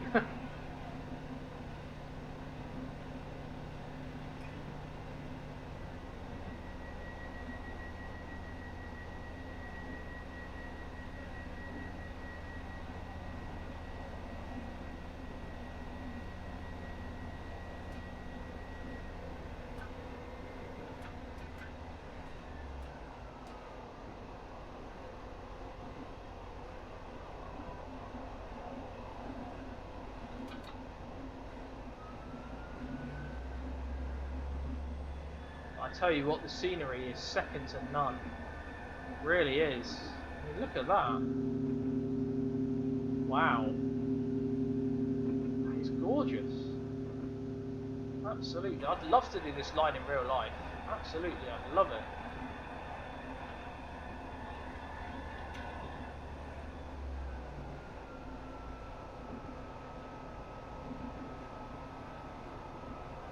Now we really are in the middle of nowhere. Look at this.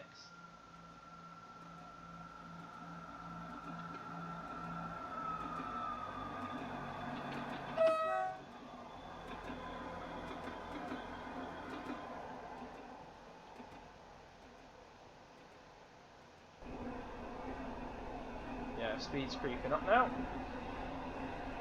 It is like a roller coaster. It is literally like Runaway Mine Train or something like that. One of those roller coasters you have at like a Disney park. It's up, down, left, right. Really doesn't know where it's going.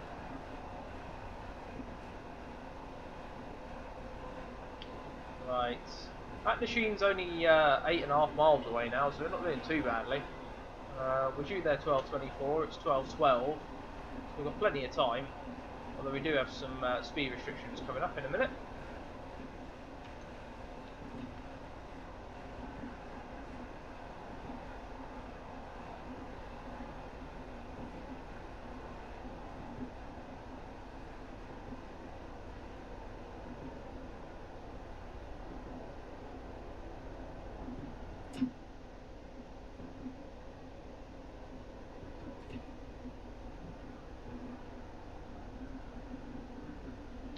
Going down to 20 now shortly.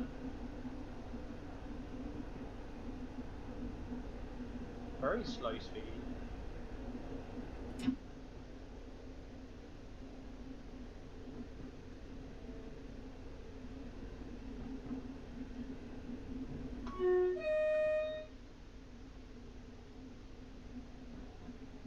Interesting.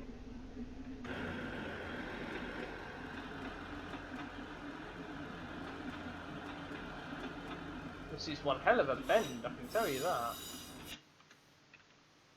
Look at that. If that does not sum up this line, I don't know what does.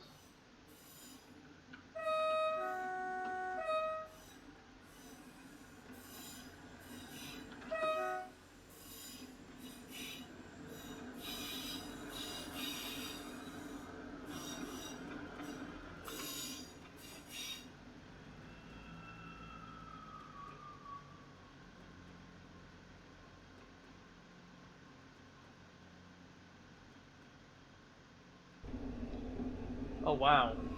Let me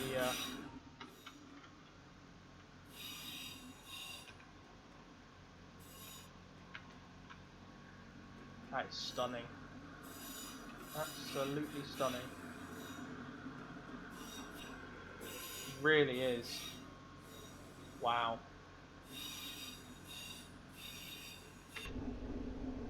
Yeah, I've got no words. I've actually got no words for this route anymore. It's absolutely insane. Oh. Let's get us back up to 30.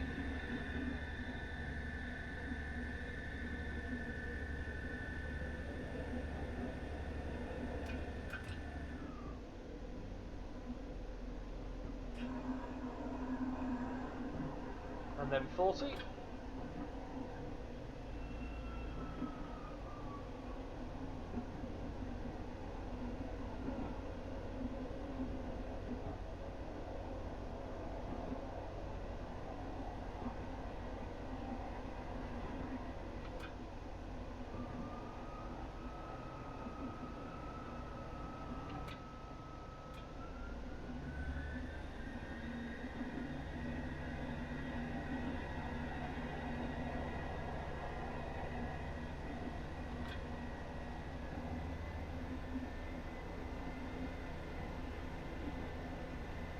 Up we go. Next stop at machine in 7 miles. Yeah, I can kind of see why it's going to take us that long now.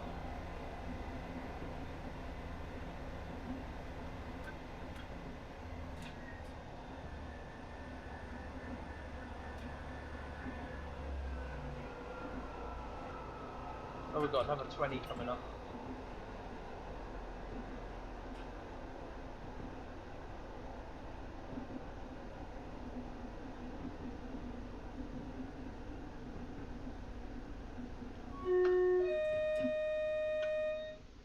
Oh, this is our other stop. The next one. Sorry about the platforms there. Akenholt. Akenholt. I'm not stopping it there either.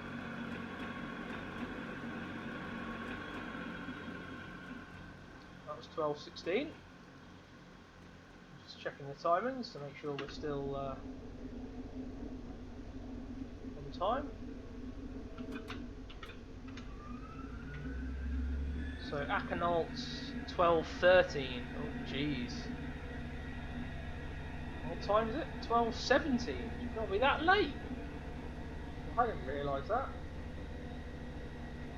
We're getting later and later on this service, guys. That is very bad. 12:24 we're due into Ack Machine. Well, I've no idea whether that's even remotely possible. Still 6.5 miles, well 6 miles away. That's saying we're not going to be there till past.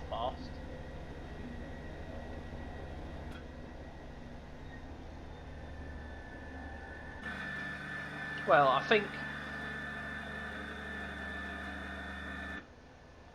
it's more about the journey on this one than being on time, if you know what I mean. I think it'd be very, very unusual to get a train on time in this part of the world.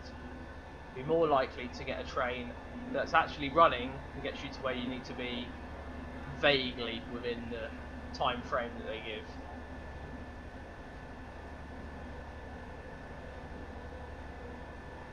I thought we were going to make that time by not stopping there, but we actually haven't. We've actually delayed ourselves even more.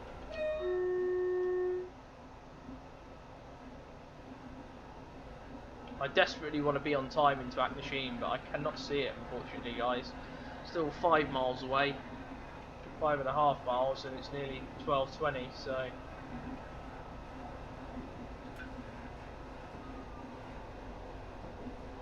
I mean, this section of line here, I'd have this at 60, but it only wants us to do 40, so it feels very slow. And I'm having to brake because I'm speeding on a dead straight section of line, you know.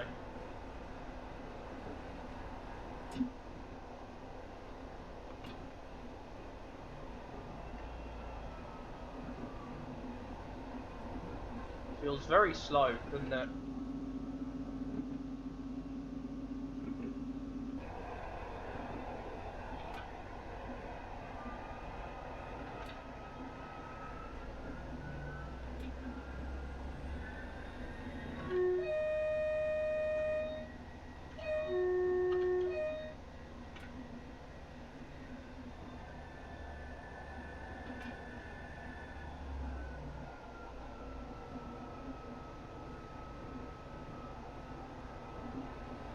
Here we go. Downhill again.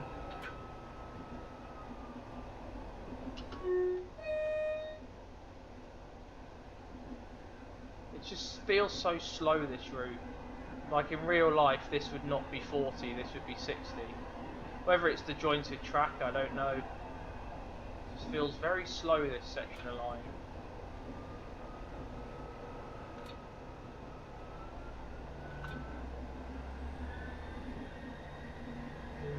GSMR keeps falling asleep there.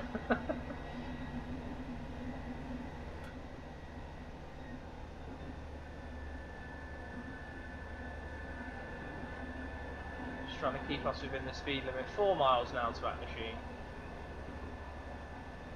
No speed limit changes, so we're stuck at 40 by the looks of it, guys. Very bizarre how this speed limit just sits here.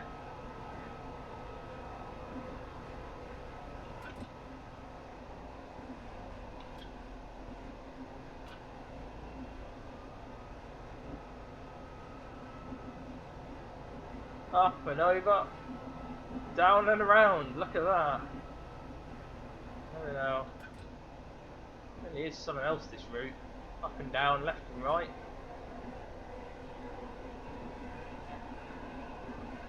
Don't get me wrong, it looks nice, but it's desperately hard to try and keep to time.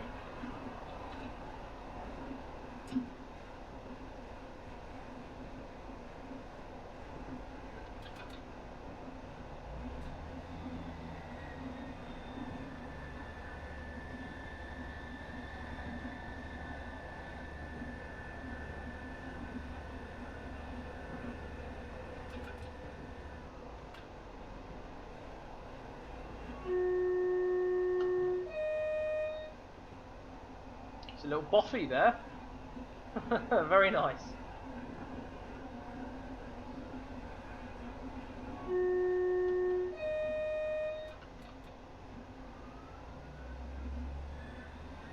It's just very difficult with the constant changes of terrain and stuff like that. You're constantly having to adjust between brake and power.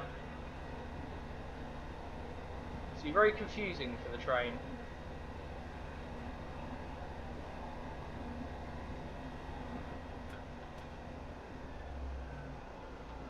There you go, 3 miles now to Add-ons. Let's watch us go past here from the road.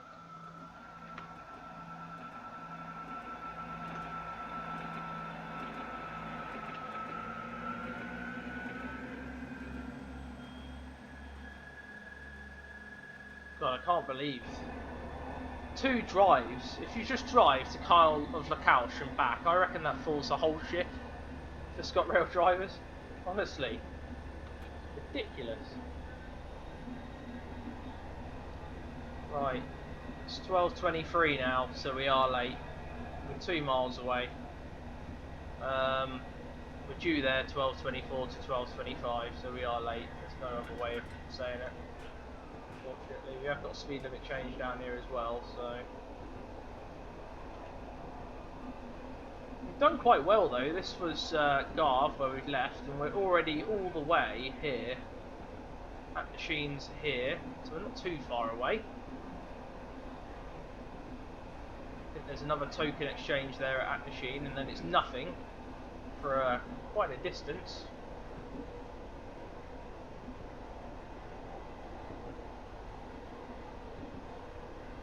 I mean, I am actively trying to make back as much time as possible and try and get us back in on schedule, but it's very difficult. Right, we can do 40, it is saying.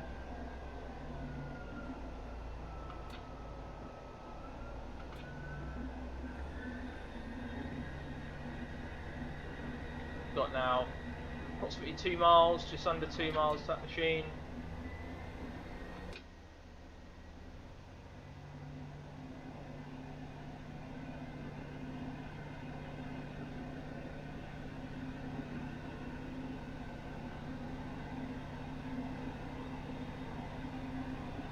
Yeah, some of these gradients are quite steep, that's for sure.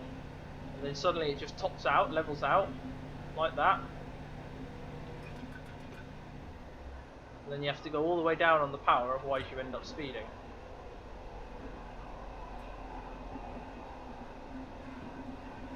There you go.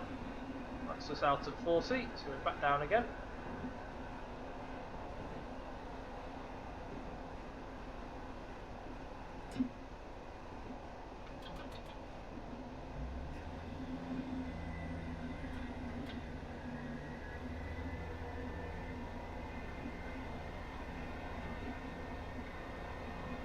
Yeah, we're going to be about, I reckon we're about consistently, if I say we're consistently, about 5 minutes delayed, which isn't too bad. I suppose there's worse things to be worried about.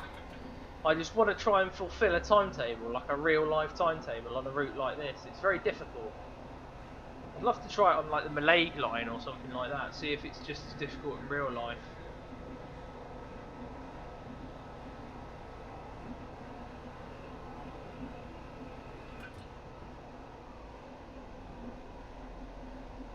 Right, so that's that machine just round the corner there.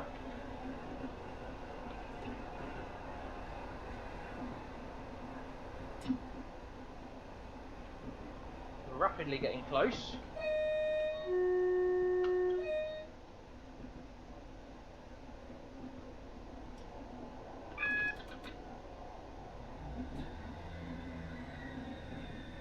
It'll be another 15-mile-an-hour job, won't it? Yeah, that's what I thought.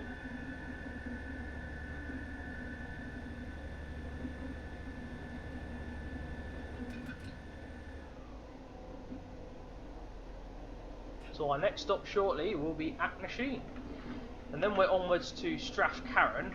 Now Strathcarron is the next stop after Acknasheen.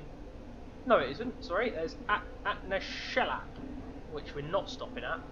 So Strathcarron after that. So that's why the distance. So. This feels so slow. Just on. All we are is we're on the approach to the station. It feels slow on its own.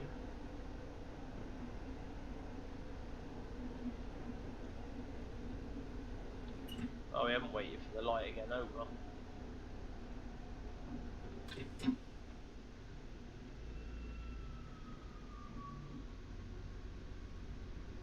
There you go. Welcome to Acknasheen. This train does stop at Acknashellach if you want it to, or if you don't, then it's just Acknasheen. And we're non-stop to Strathcarron, Atterdale, Stromeferry, Duncraig, Clopton, Durinish,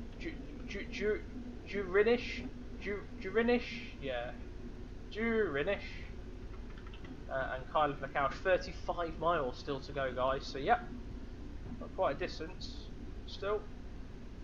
Ah, there's a place to refill the water of the steam engine. That's quite nice. Nice touch.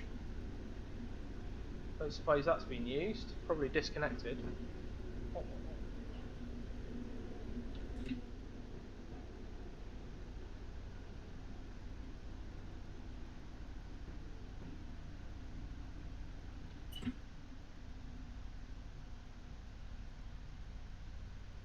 And there we go. Welcome to at the sheet. 12:28, which places us 4 late. Yeah, as I said, about 5 minutes late. So yeah, that'll do. I don't think we're going to get much better than that, guys. If I'm absolutely honest, 5 minutes late. Doing my best to get the timetable back on track, but it's very difficult.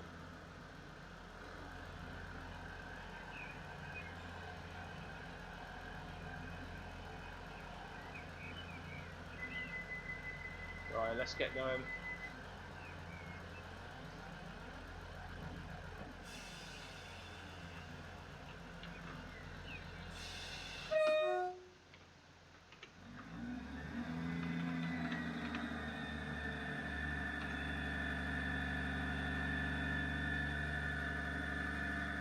And off we go.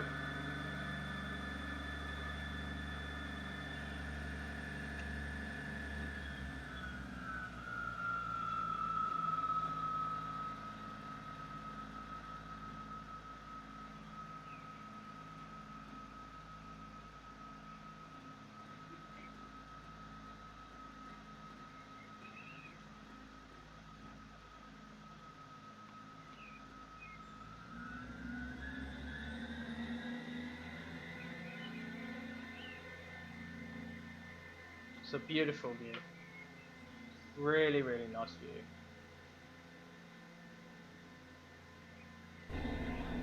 A rough climbing again. Climbing these hills. 1 in 60 gradient now.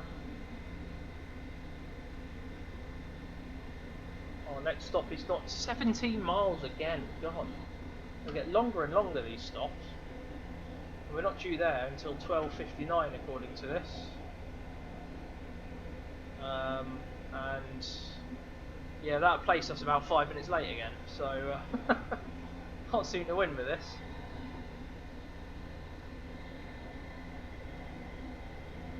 I can't seem to imagine that the trains in real life go that much faster than this train. But we'll see.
I mean, look at that on the lock.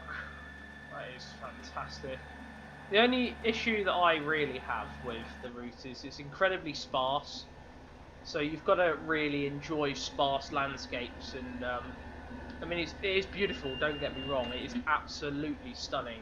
But on the other hand of the coin, on the other side of the coin, it's very, very limited in terms of scenery.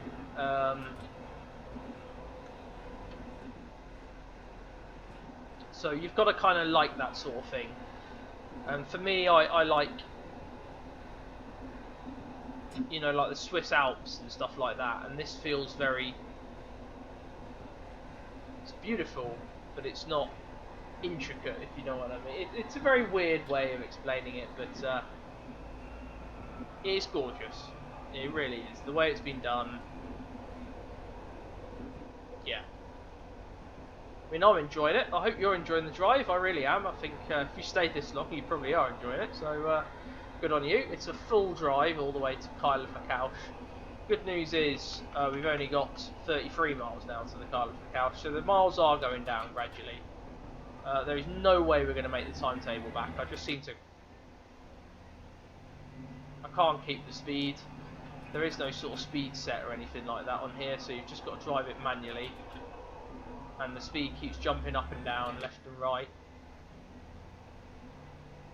Can't seem to get it perfect. Just trying to get us up to 40, which is our speed really. So yeah, we've got quite a large gradient. We keep going up and down. It's not like you go up a gradient and it's 1 in 500. It's always, if the gradients here are gradients, they're 1 in 50 or something like that. They're very, very steep gradients, you see. I applaud the people who laid this railway, the people who constructed this railway, honestly. Many, many years ago, I can't imagine the working conditions were anywhere near as good as they are today. And when you're in the middle of nowhere like this, laying a railway like this is very, very dangerous, I can imagine.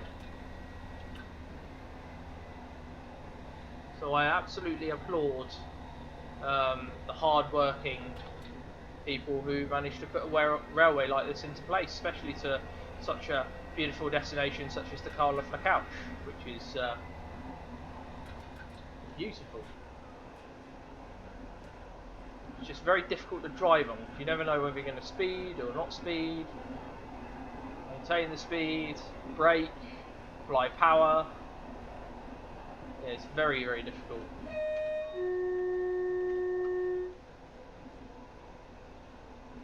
So these must be footpath crossings here, because I can't imagine. I mean, where was the last time you saw a house?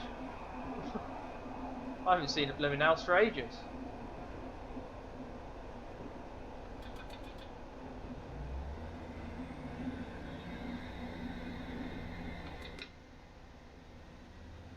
Yeah, so if you've got to apply power, you usually end up in notch 6 or 7, just to be able to get up the steep inclines. And we're going up this one in 60 now. I'm in notch 7. I'll knock us down to notch 6. We really must put a lot of strain on the unit, so I have to worry about notch 6 and 7, and then you drop it down to 0, and then you back up to 6 and 7 again, and for this, but you know, just about to break the speed limit again. And yet 5 seconds ago we were struggling to get power, and then in a minute we'll go up a gradient and it'll be 1 in 60 again.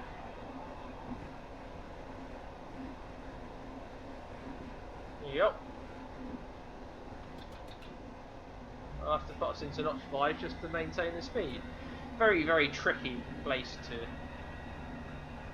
drive. 14 miles now to Strathcarron. I am enjoying the drive though, it's something very different.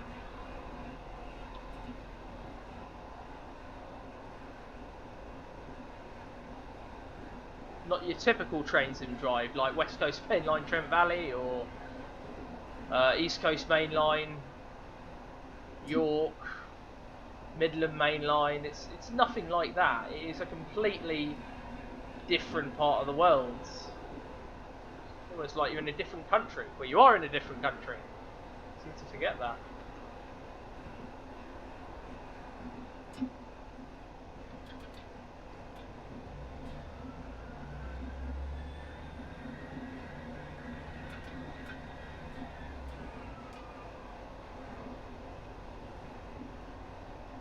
I mean, it is a gorgeous view.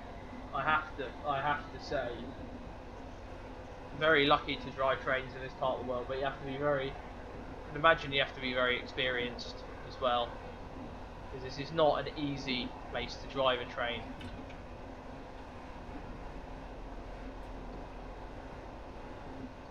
So easy to start speeding without even knowing it like then.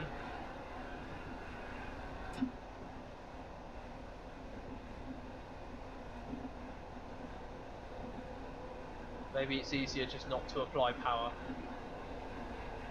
Just to let the train do the roller coaster thing and just go from left to right.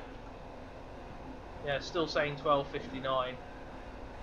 I don't think we're going to get there any earlier, unfortunately, guys. I am trying my best, but it is one hell of a difficult route to try and drive a train, I can tell you that. If you really want a challenge, get this route, honest to God. Because this is one of the hardest routes I've ever driven a train on. It's so unbearably changeable. You see what I mean? You know, go round a corner, suddenly you're going down, then you're going up, then you're going down, then you're going up. You know, can't go more than 40 at any moment in time. We haven't gone more than 40 since we left. You know, since which station was it? Dingwall. Yeah. We haven't gone more than 40 since Dingwall. Honestly, it's been absolutely difficult, really, really difficult to try and drive. And it's not like some of these sections you could probably easily do 70 on, but it's just the route won't let you. You're just stuck at. No wonder it takes you know, 4.5 hours to do 80 miles, and this is why. You're just constantly sat at a slow speed.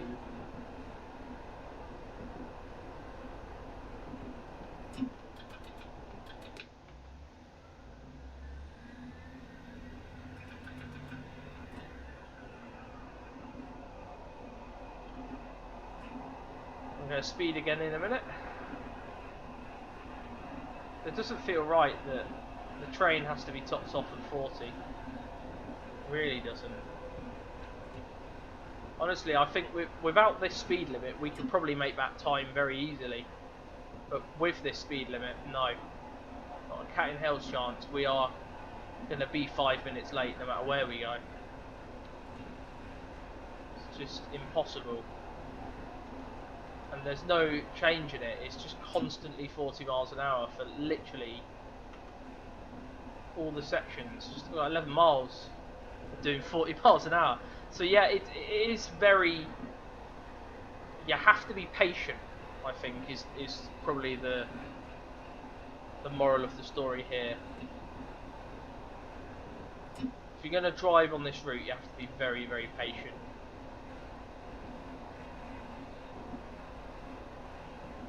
Because it is such a long route at such a low speed for such a long time. It is very, very. I don't want to use the word. I don't want to use the B word. You probably know what word I'm thinking of, but I don't want to use the B word. It's not. It's just monotonous. There you go. It's very monotonous. You're always doing the same speed. You're always, you know, doing up and down, left and right. It's a beautiful route, and trust me, if you can get used to driving it, I think you'd have a whale of a time. But honestly, it is so tricky just to drive on. But I love this. There's a road up there. I'd love to drive that road. Imagine the view down on the railway. It'd be insane. You get a lot of that in Wales.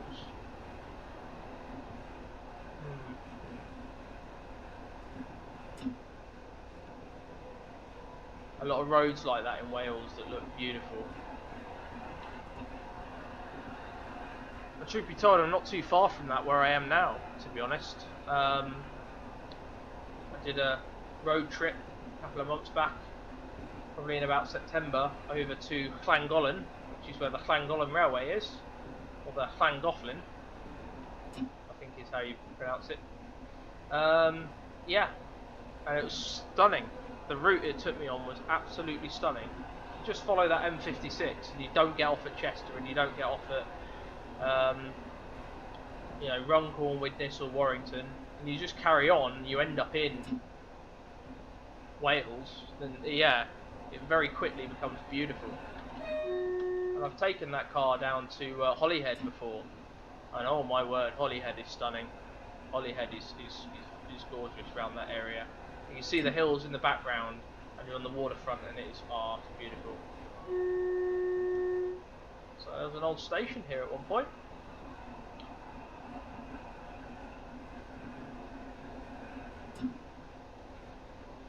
Strathcarron 9 miles away still. It just doesn't feel like it's getting any closer. It is that type of route where, because of the distance between the stations and the insanely low speed that you're restricted to, it really tests your patience to try and do this. It really does. Whereas there are routes that are very similarly as long as this. Like I've done the in train sim, definitely I've done the route from London Paddington to Penzance, and once you get south of Exeter and you go past Totnes, it starts to get a bit like this between there and Ivy Bridge. And then Ivy Bridge means you're coming into a big town of Plymouth, and then once you cross over to Saltash, yeah, then it gets very much like this again.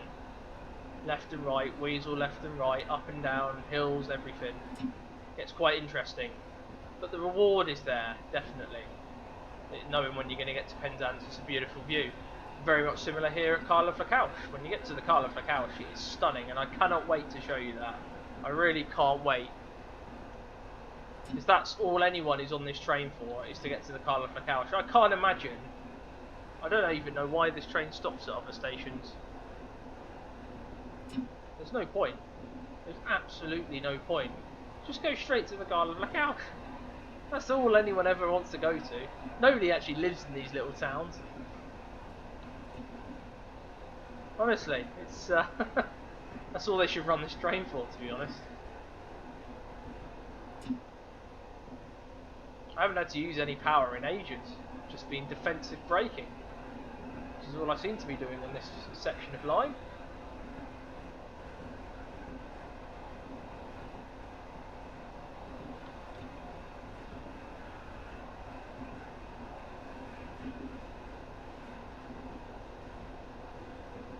But honestly, you have to be in it for the long run if you're gonna do this route. I mean, we're 8 miles away.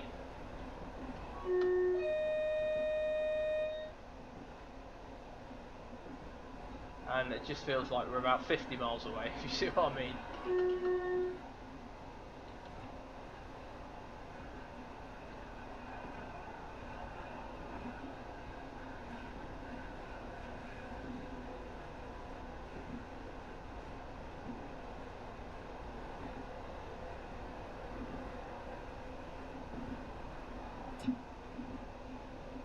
Yeah, honestly, counting down the miles, but we're definitely not going to be there for 12:55, unfortunately. Not at the distance we're at the moment.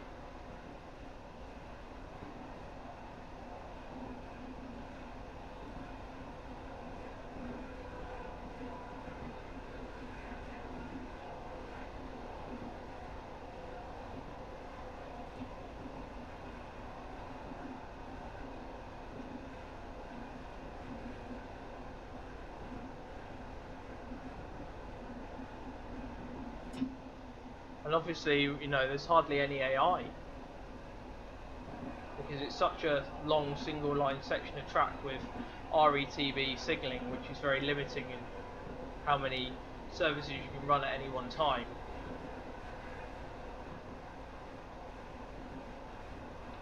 I haven't seen a colour light signal since Inverness.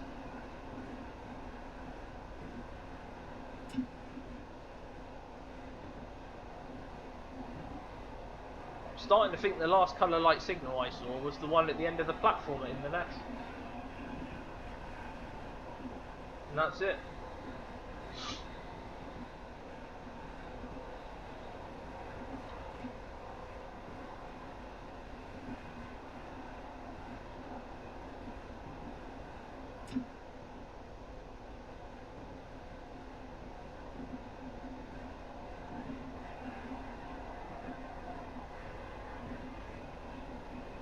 Six miles. We're slowly getting there. We really are.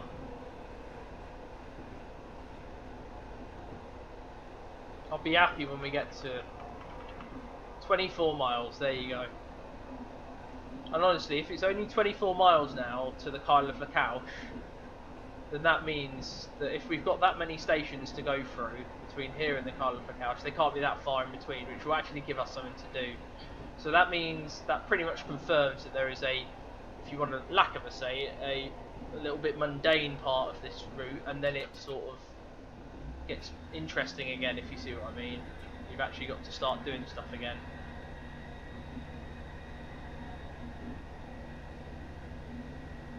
I've absolutely no doubt that our journey time, by the time we get to the Kyle of Lochalsh, I reckon we'll be at least 15 late, 1-5. Come on.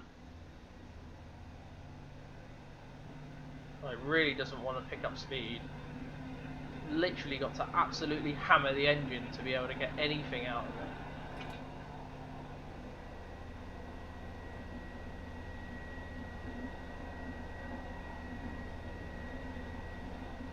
Oh, what's the speed limit?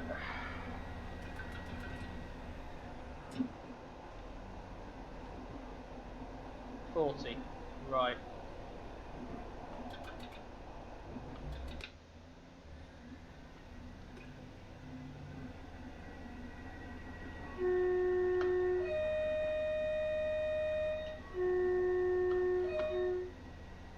Ah, so there's Add-ons.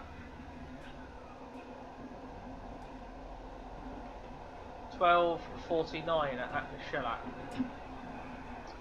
Which means, according to real-time trains, we are... Sorry. Yeah, well, we're more than 5 minutes late, I'll put it that way. Well, that means there's no way we're getting to Strathcarron on time then, unfortunately.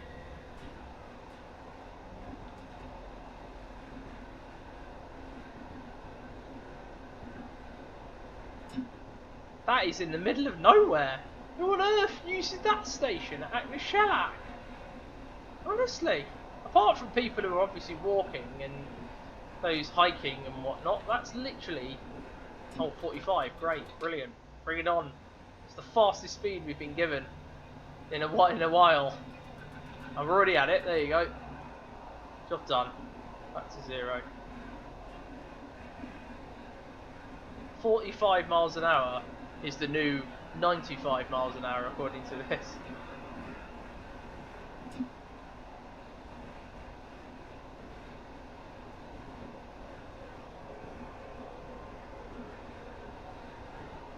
Oh gosh. I'll put it this way, I'm glad I don't have to do the return journey as well. Let me know. 4.5 miles now. You're going to let us do 45 for the entire duration, that's good of them. Well, at least we're not limited to 40 anymore.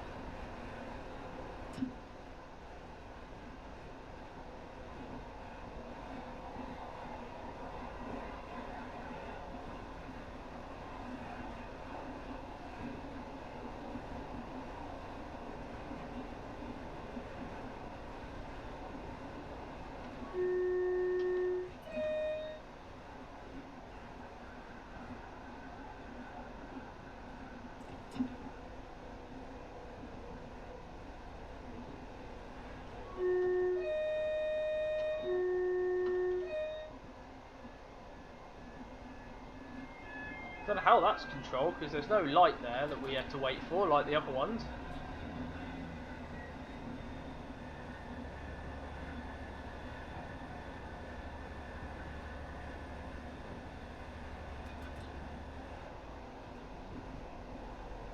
What's this saying? Another new speed limit. What is it? 45, right, okay. Keep thinking it's going to make us do 20 again. Oh, we've actually got some... What are these? Oh, it's cattle. Well, it's cattle, rams. I think they're rams, by the looks of it. They're big, whatever they were. Angus. Aberdeen Angus. There you go. Well, they're not cows, they're the male version of cows. Whatever male version of cows are. Rams? No idea. Honestly, I'd be useless at a pub quiz. Just got no general knowledge whatsoever.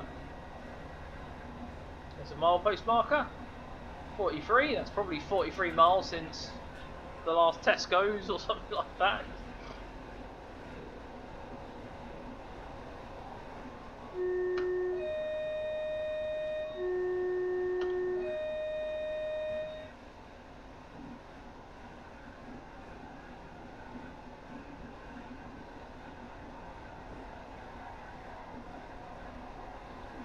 Can't be that far away now, yeah. 2.6 miles from Strathcarron. I know we should be there already, but once again we're running very, very late. 5 minutes late. At least 5 minutes late.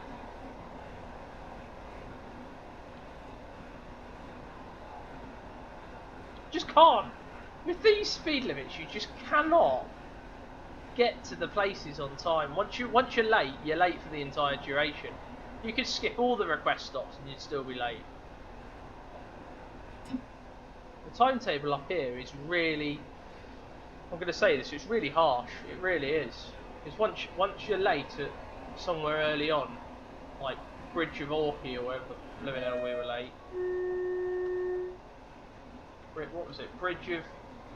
No, not Bridge of Orkney. That's on the other side. It's on the wrong railway, Leo. Muir of Ord is what I meant.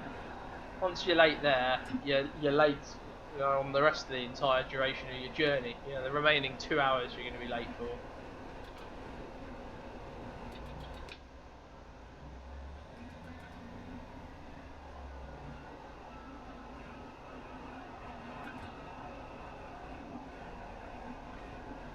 .6 miles to go.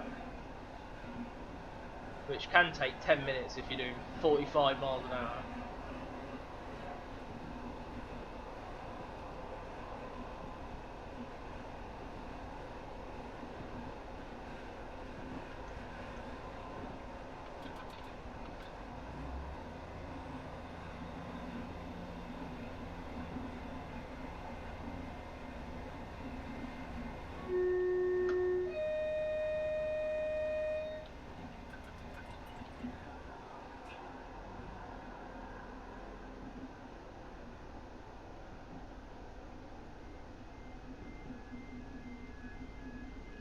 I'm trying.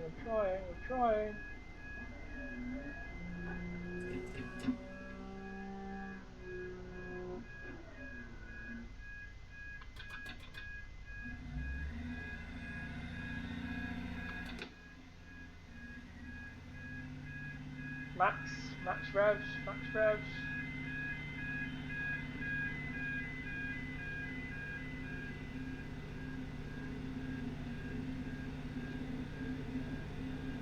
All the way up, boy! All the way up!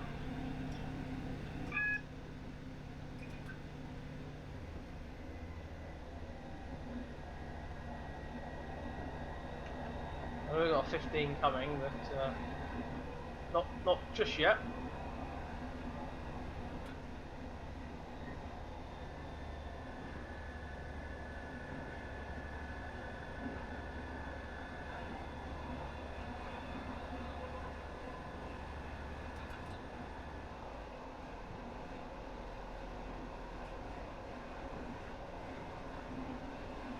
Right, so this is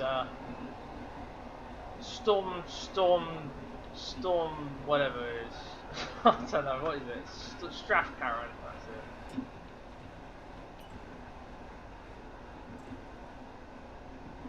it. No idea where this station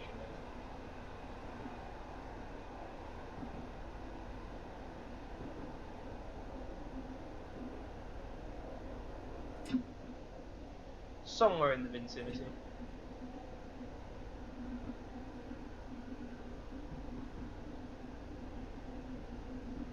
Points are set, at least for this one.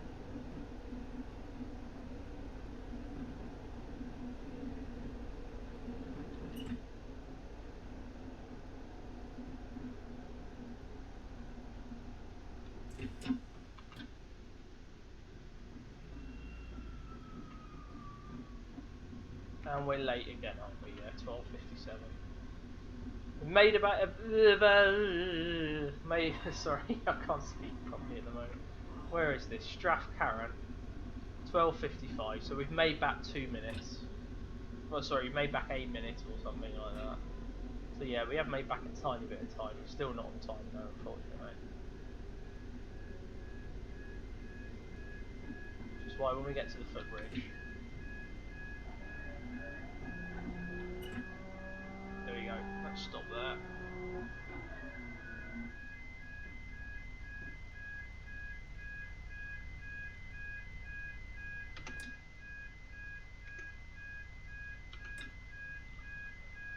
Rightio, so that's Strathcarron. So we're off at 55, which is 3 minutes ago. So yeah, we're 3 minutes late instead of 5 minutes late. So yeah, doing okay. Our next stop on this journey is it Attadale? Yeah, that's a request stop. So our next stop is indeed a request stop. So at least we'll have something to do.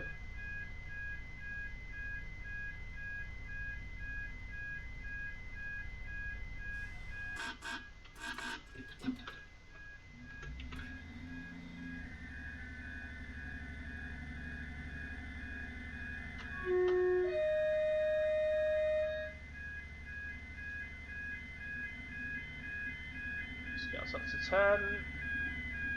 And then notch 2. There we go, notch 2. Follow us out. And then whatever the speed limit is after that. God knows, I've lost count of what we're doing. But at least we've only got 2.5 miles to our next stop, which means we're actually doing stuff now, so that's good.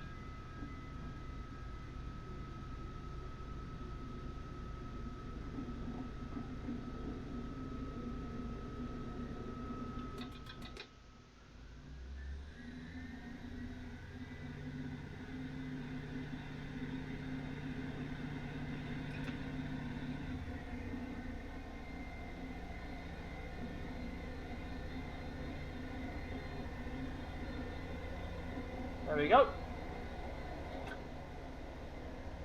Oh, you're kidding me. Oh.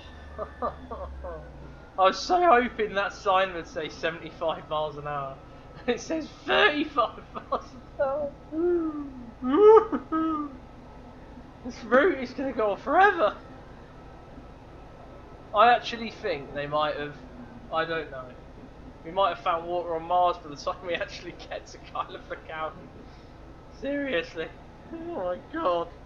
I want to do this journey in real life. I actually want to do it in real life, and I'm going to take a stopwatch with me. I want to see how long it actually takes. Because it cannot be this bad in real life. It can't take you this long just to do fucking 80 miles. I'm so sorry.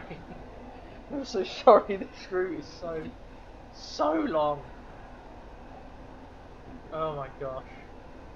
And now we're limited to 35 miles an hour. We're going to go 40. They're actually taking the biscuit. They're actually taking the biscuit. What the hell? I mean, the scenery is gorgeous. The bills in the background are superb. The drive is brilliant. The journey time is atrocious. That is the only thing I'm going to say. Honest to God. Let this journey be over before I die. Please. I might have aged. Might have grown some more grey hair by the time I get to Kyle of Lochalsh. Honestly. Oh, please. And this is literally what it's like in real life. It must be. It must be. We're only a mile to our next stop though, so we're not doing too badly, which is Attadale, which is a stop we don't technically need to stop at, but some idiot in the back wants us to stop there because he lives there. So and the bloke's been on since Inverness, so we ain't got far to go now anyway. 0.9 miles. Attadale, Strome Ferry is the next stop after that. Now Strome Ferry is indeed a normal stop. So yeah, we will be stopping at Strome Ferry. And we're due there 13:12. But somehow I don't think we're going to be at Strome Ferry for 13:12, given it's 5 miles away. And it takes us 16 years to do 2 miles. So anyway, here's Attadale. If we ever get there. somewhere around here. It's only a small stop. It'll be one of those where we can't open the doors again because it's literally a shack in the middle of nowhere. So if this guy really lives here, then I'm a monkey's uncle, honestly, because there's not even electricity here, let alone an actual house. So I don't think you actually live here, mate. I think that's a load of pony, if I'm honest.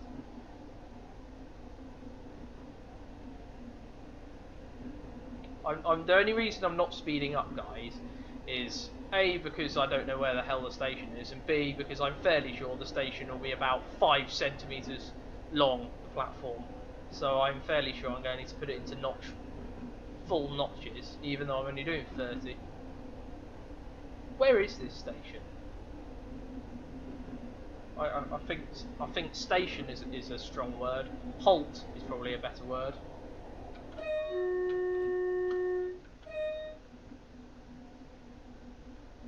There we go. Welcome to. Oh, that's bigger than the last two request stops by about 10 centimeters.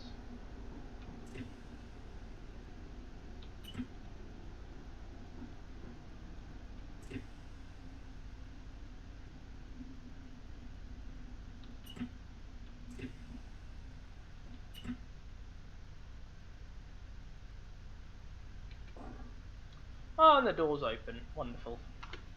Welcome to Atterdale. 13:04. We should be here at 12:58. So yeah, we're very, very late now according to the timetable. I mean, the timetable puts us at Strome Ferry at 13:12. I don't think that's going to be the case somehow, but we'll see.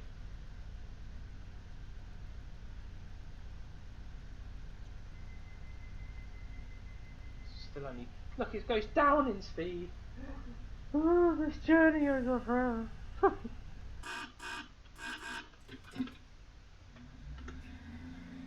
Right, get us up to 35. At least we can sit at 35 miles an hour. For the short distance we have it until it goes down to 25 again.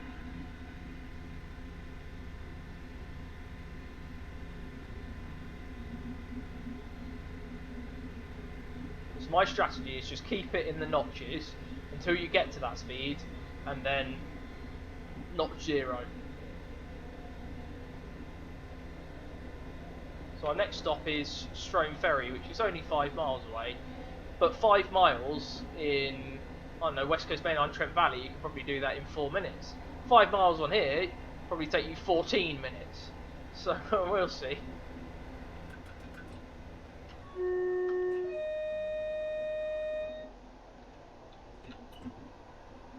Here comes that 25.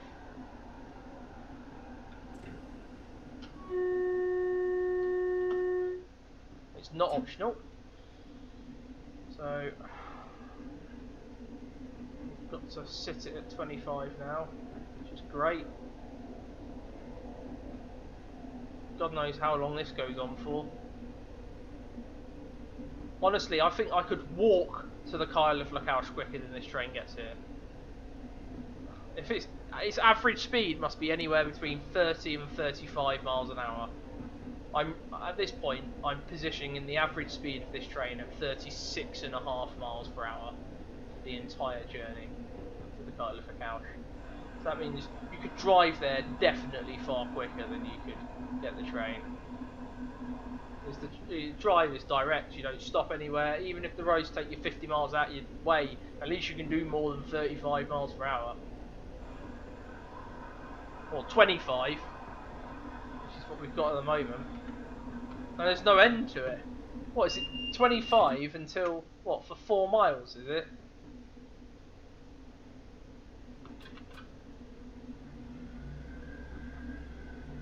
I'm not surprised, look at this. This is insane. But 25 miles an hour.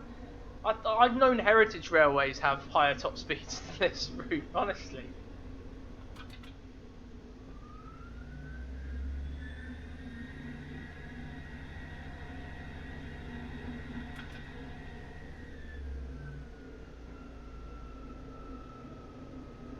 Oh, look at this. It's a beautiful tunnel.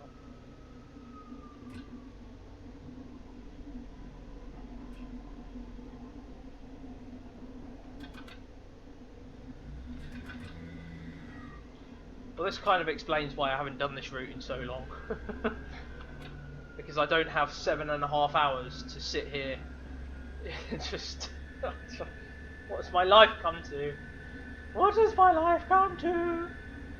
I'm going mad. This game is driving me mad. Oh my word.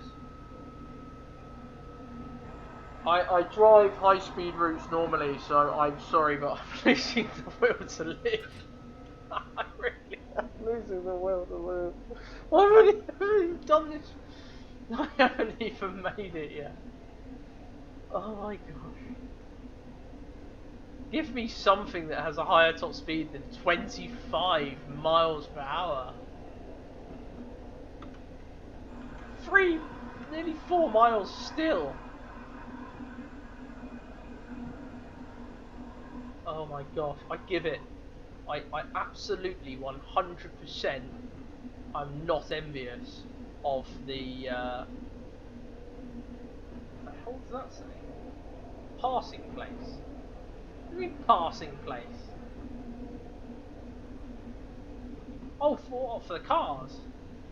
That's it. It's not passing place for the trains. I tell you that. I'm not envious of the train drivers. I think they need a blooming pay rise for sitting with this. I genuinely think you could go on driver training, pass out on driver training, get in the cab, and by the time you reach Kyle of Lochalsh, you'll have reached retirement age. So you can then get your old age pension. Bugger off from the railway. This is like a magical train journey where your entire train driving career is one journey. Honest God, it is just such a fantastic route. Most of all, I give credit to the person who sit down and said, "Let's make this route." This must have taken about 10 years to build. It's insane. It's only 80 miles, but it's 80 miles at 25 miles per hour. Well, not all of it, but a lot of it.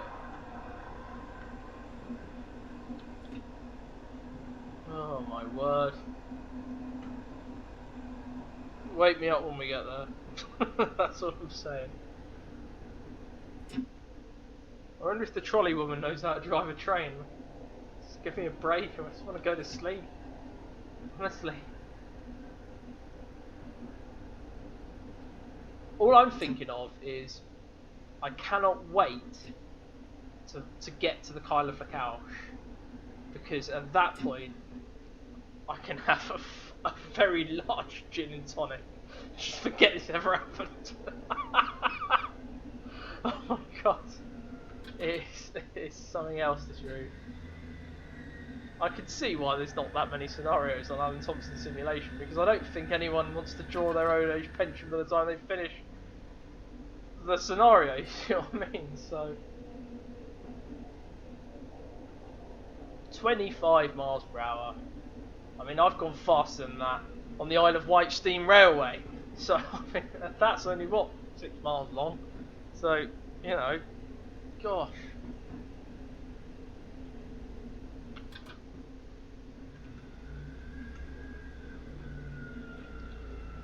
Oh my word. Just give me strength. Honestly, that's all I need to say is give me strength.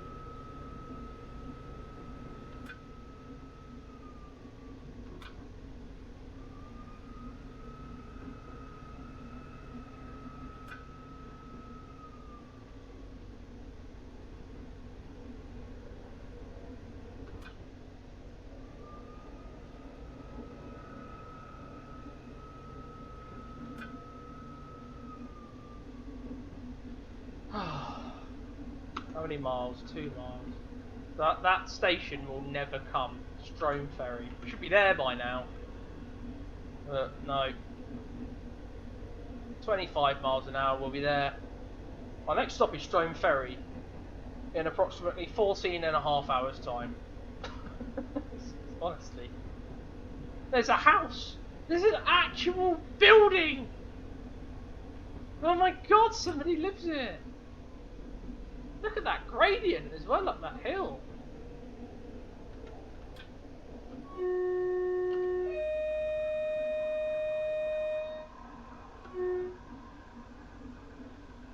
Hello.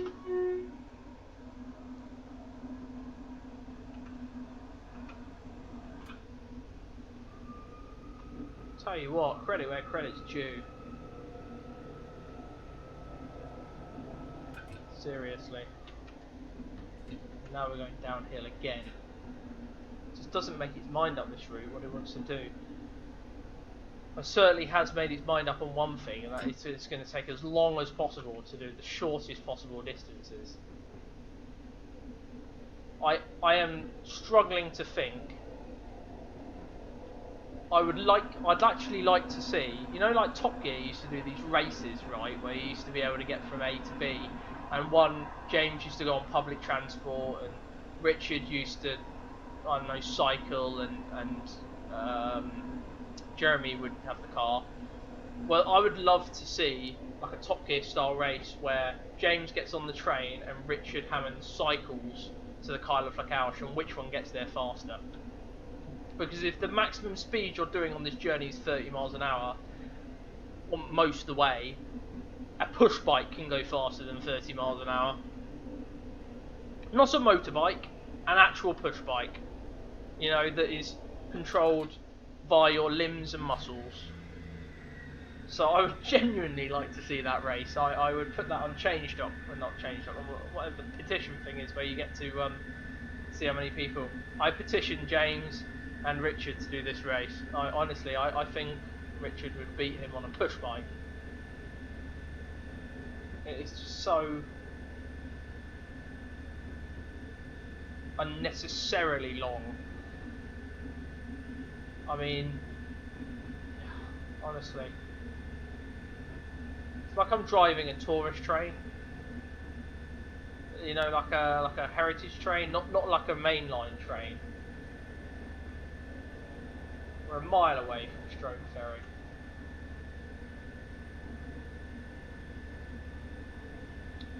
I keep saying I'm going to make the time back. I'm not going to make the time back, guys. I'm absolutely not going to make the time back. I can make that categorically clear right now. That this train is going to be late for the duration of the service now.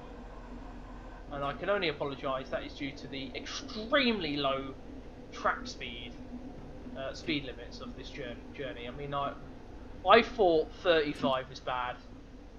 We've been doing 25 now for about 2.5 miles. It's ridiculous. Will this speed limit ever end?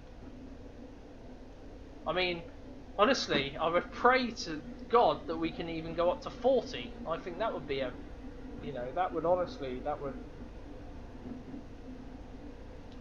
I'd be elated if I got the opportunity to go 40 miles an hour right now. I'd absolutely be elated.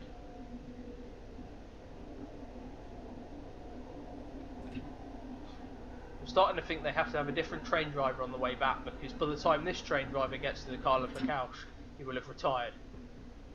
I'm just trying to think of different ways to categorise this. It's the longest train journey I've ever done in this game.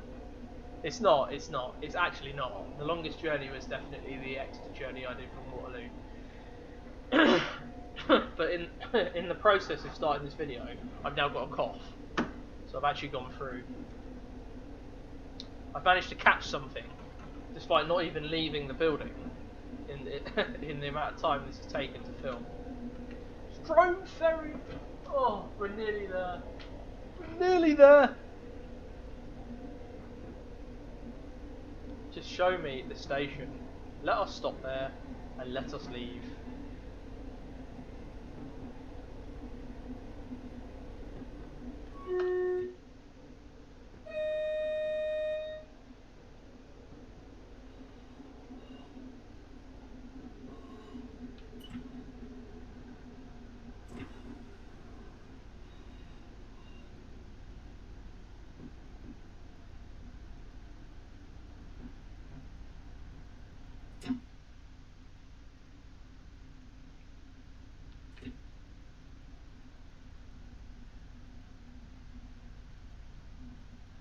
Well, there you go, that's Strome Ferry.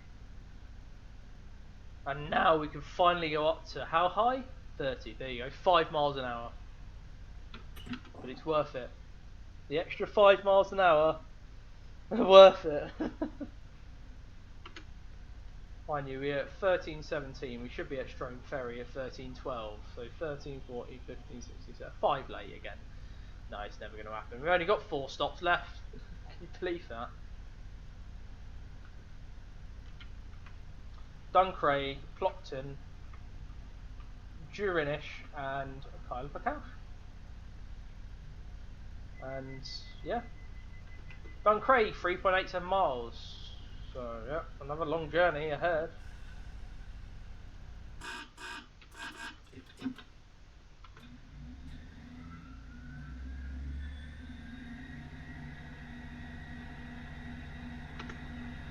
All the way up to 25.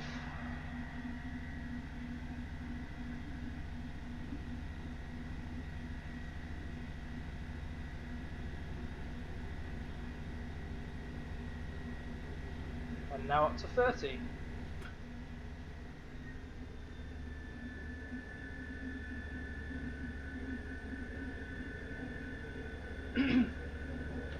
Yeah, 3.7 miles to Duncraig, which is our next stop. Which, is that a request stop? Yeah, it is. Service stops on request, so that is a request stop as well. Knocking down these request stops.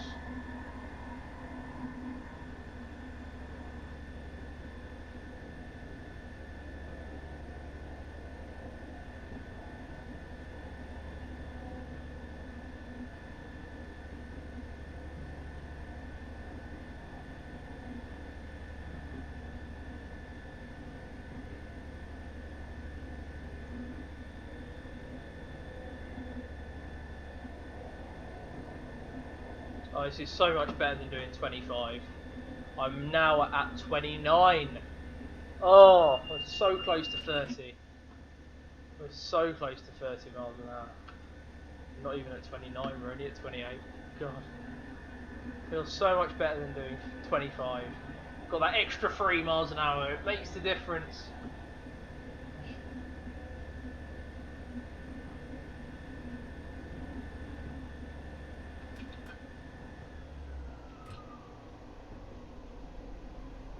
That's us at 30 already.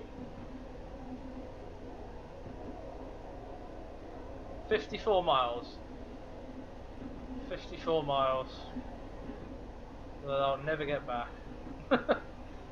Honestly.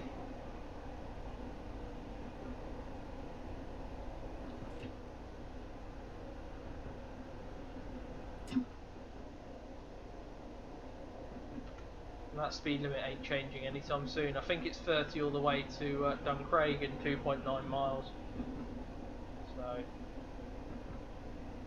I mean, I can guarantee you, if we seem to be consistently 5 minutes late, so at least we're not getting later. But we're not making back any time either, so it is clear to me that once you're late on this route, you're just late for the entire route, no matter where it is.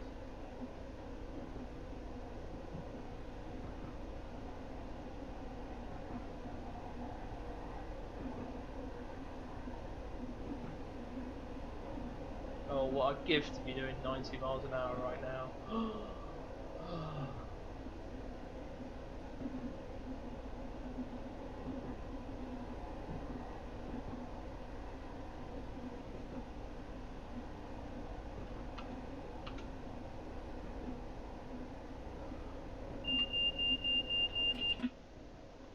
2.5, so we're gradually getting to our next stop at Duncraig. Tell you what, I'm glad I don't live near here, because the train journey would absolutely massacre my head. It really would. It's the sense of knowing that you can be on a train for 5 hours and have done as little as 100 miles. When really, you go on trains in Europe, 5 miles, 5 hours would do you nearly 600 miles. And over here, you barely do 100.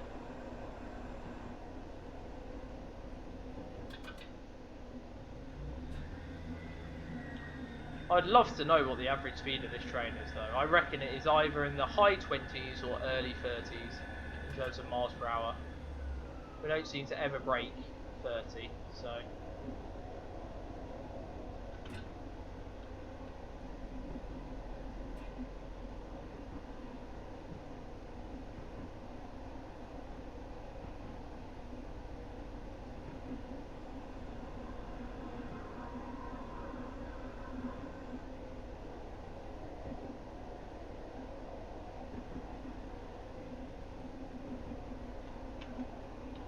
1.72 miles now, so we're knocking down the miles. Gradually get to Duncraig, and then I can guarantee you it'll be another 5 or 6 miles to the next stop after that.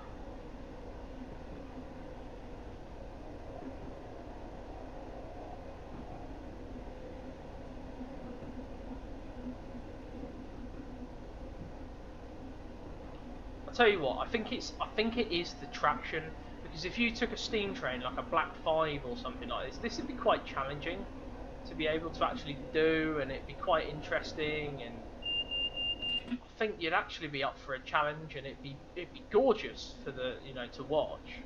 So I really do think there will be a way to make this route stand out, is to take something that would really give you a proper challenge to drive on, and I think a Black 5, maybe one of the Ian Riley's Black 5s from Bossman Games, that'd do superb for that, like a Stania or something like that. Beautiful. Stania Mogul. It's my favourite steam engine, apart from the Princess Elizabeth. Everyone loves the Princess Elizabeth class, but the Stania Moguls, yeah, can't fault them. Do a job, do it well. Never complained since.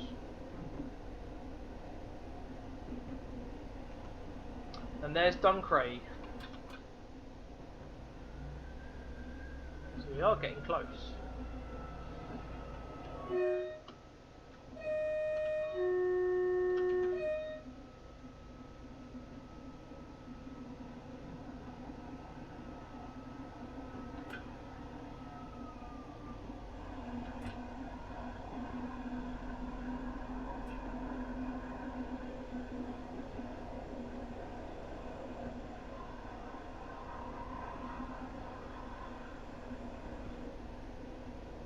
Bull, is it not? A male cow is a bull. Why the flying fudge sticks did I say a male cow was a ram? Isn't a ram like a sheep, a male sheep? I just realised it now. Honestly, you tend to be able to ponder stuff while you're doing this route. You really can ponder stuff, and that's just pondered into my head there. So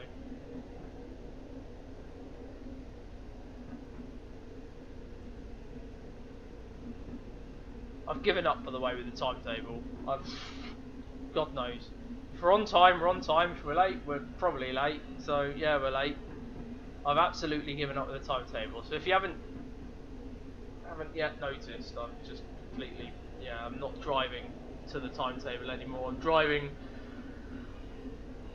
in the direction of Kyle of Lochalsh. That's all I can really say.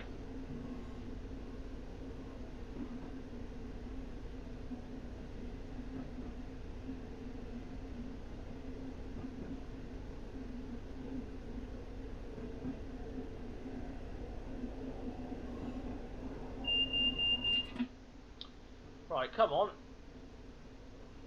Oh, whatever the next station is, you've got to be around here somewhere.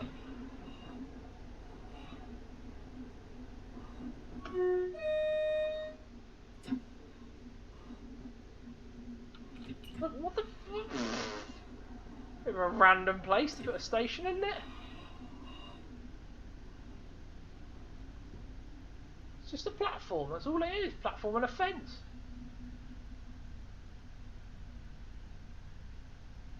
Oh well, here we are. Welcome to Duncraig. 12:27, which means we are,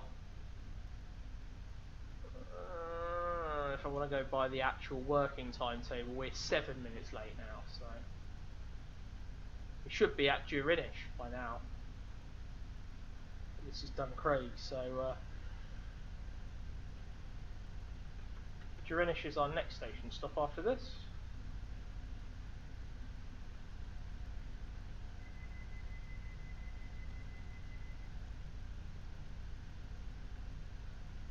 No, it's not. It's Plockton.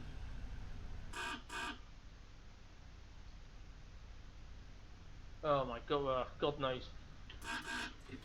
I don't even know what planet we're on. I think we're on Mars. So next stop is Plockton. We're very late, by the way, because we're due into Plockton at 24 and it's 28 already. So no way that's going to happen. How far is Plockton? 1.1 mile. There you go.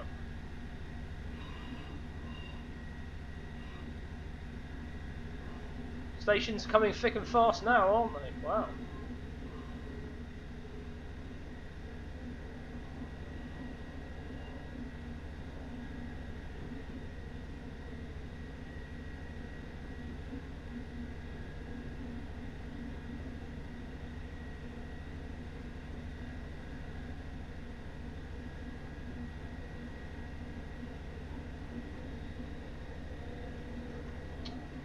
We're nearly at Plockton already.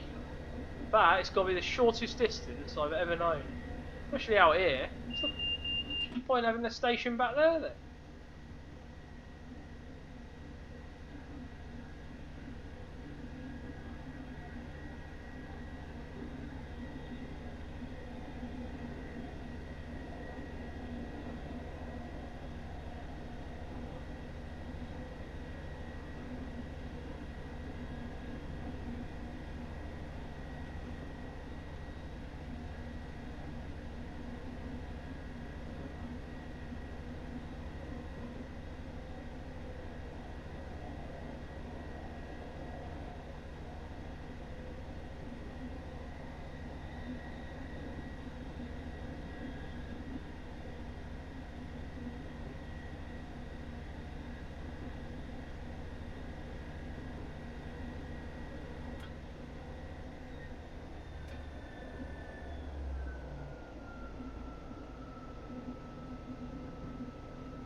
Right, next station is Plockton, which doesn't sound like it's in Scotland, I can put it that way. Plockton sounds like a made-up village. A made-up town, it really does. Like Camberwick Green. No, actually, Camberwick Green doesn't sound made up. Right, that sounds like a real place, but it is made up. Trumpton is definitely made up. I'm all taking this from all the old children's stuff I used to watch, like that, Mr. Ben, all of that, City and Sweep. But I would say that City and Sweep live in Plockton. That sounds like a very realistic sort of place for them to live. Welcome to the part of the world where the railway timetable just doesn't exist.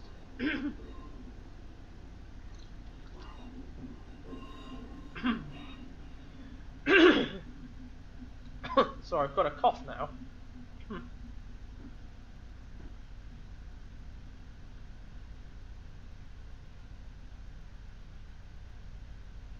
at least there's a station building here. We're very late.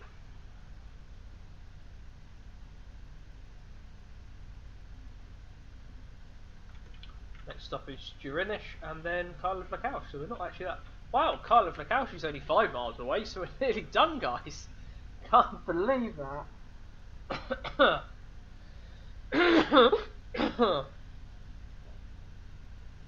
Losing my voice, I really am. Need to take a step back from this, I think.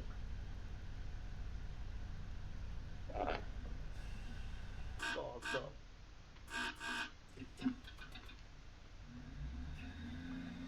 Oh, the hiccups now.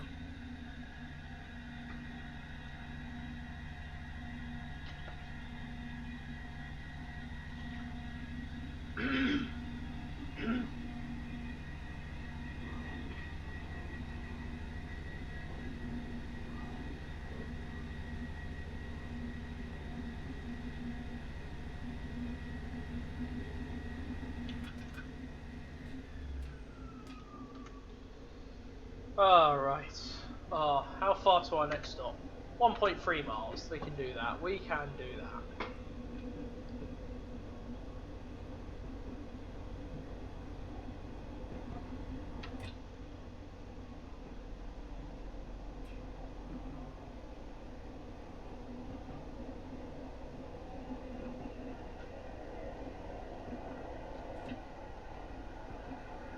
After all that moaning, all that whining,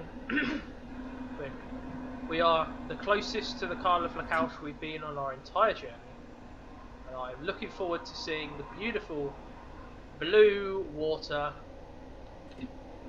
of Lochalsh or Kyle. I have no idea. Just the beautiful blue water of whatever water it is.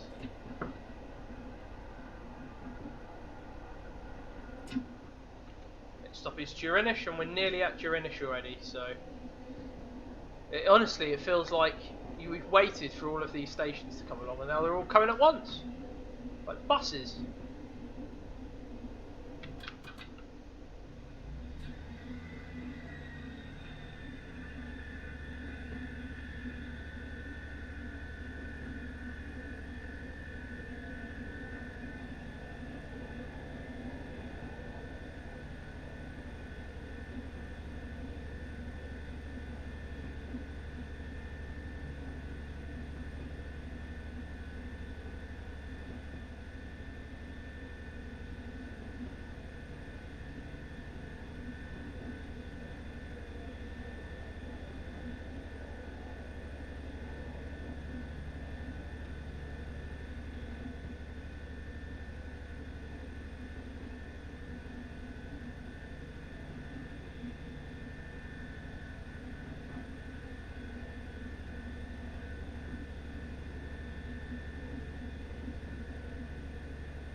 Oh, nearly there, nearly there.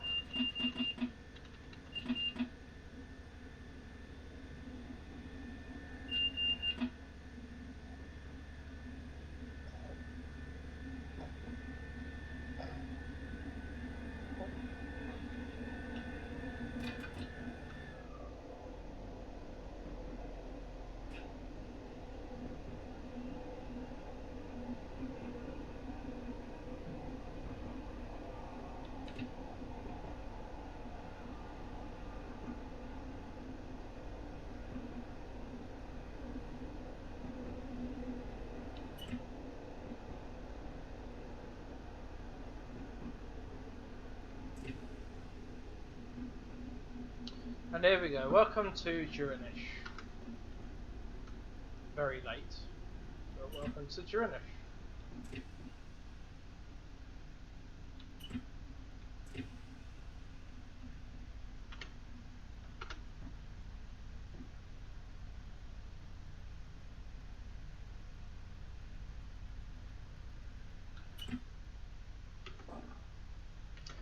So 13:36 at Inverness places us at 9 minutes late, unfortunately. So there you go. So we're now 10 minutes late. So I said we'd be 15 late by the time we got to the Kyle of Lochalsh. Wasn't too far off. It only says it's 4 miles between Inverness and the Kyle of Lochalsh.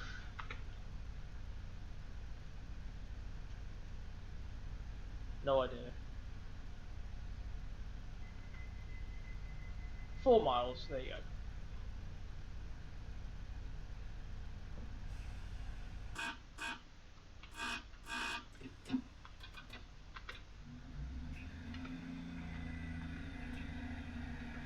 And we're booked into the Kyle of Lochalsh at 47,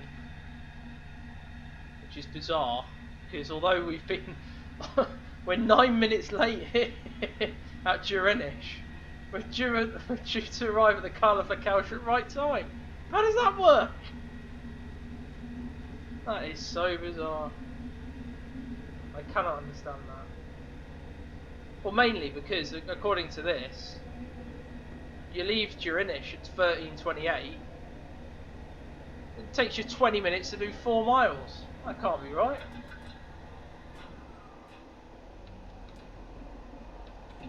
So no wonder we're going to be on time.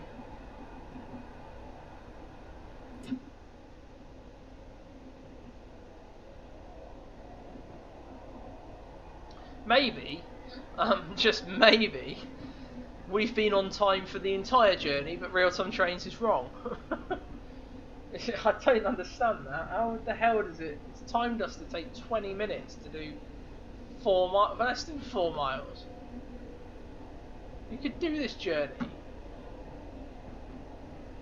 I don't even think it's going to take us till 47. I reckon we might be early for the first time in our entire journey. Which might sound a bit weird, but weird but true.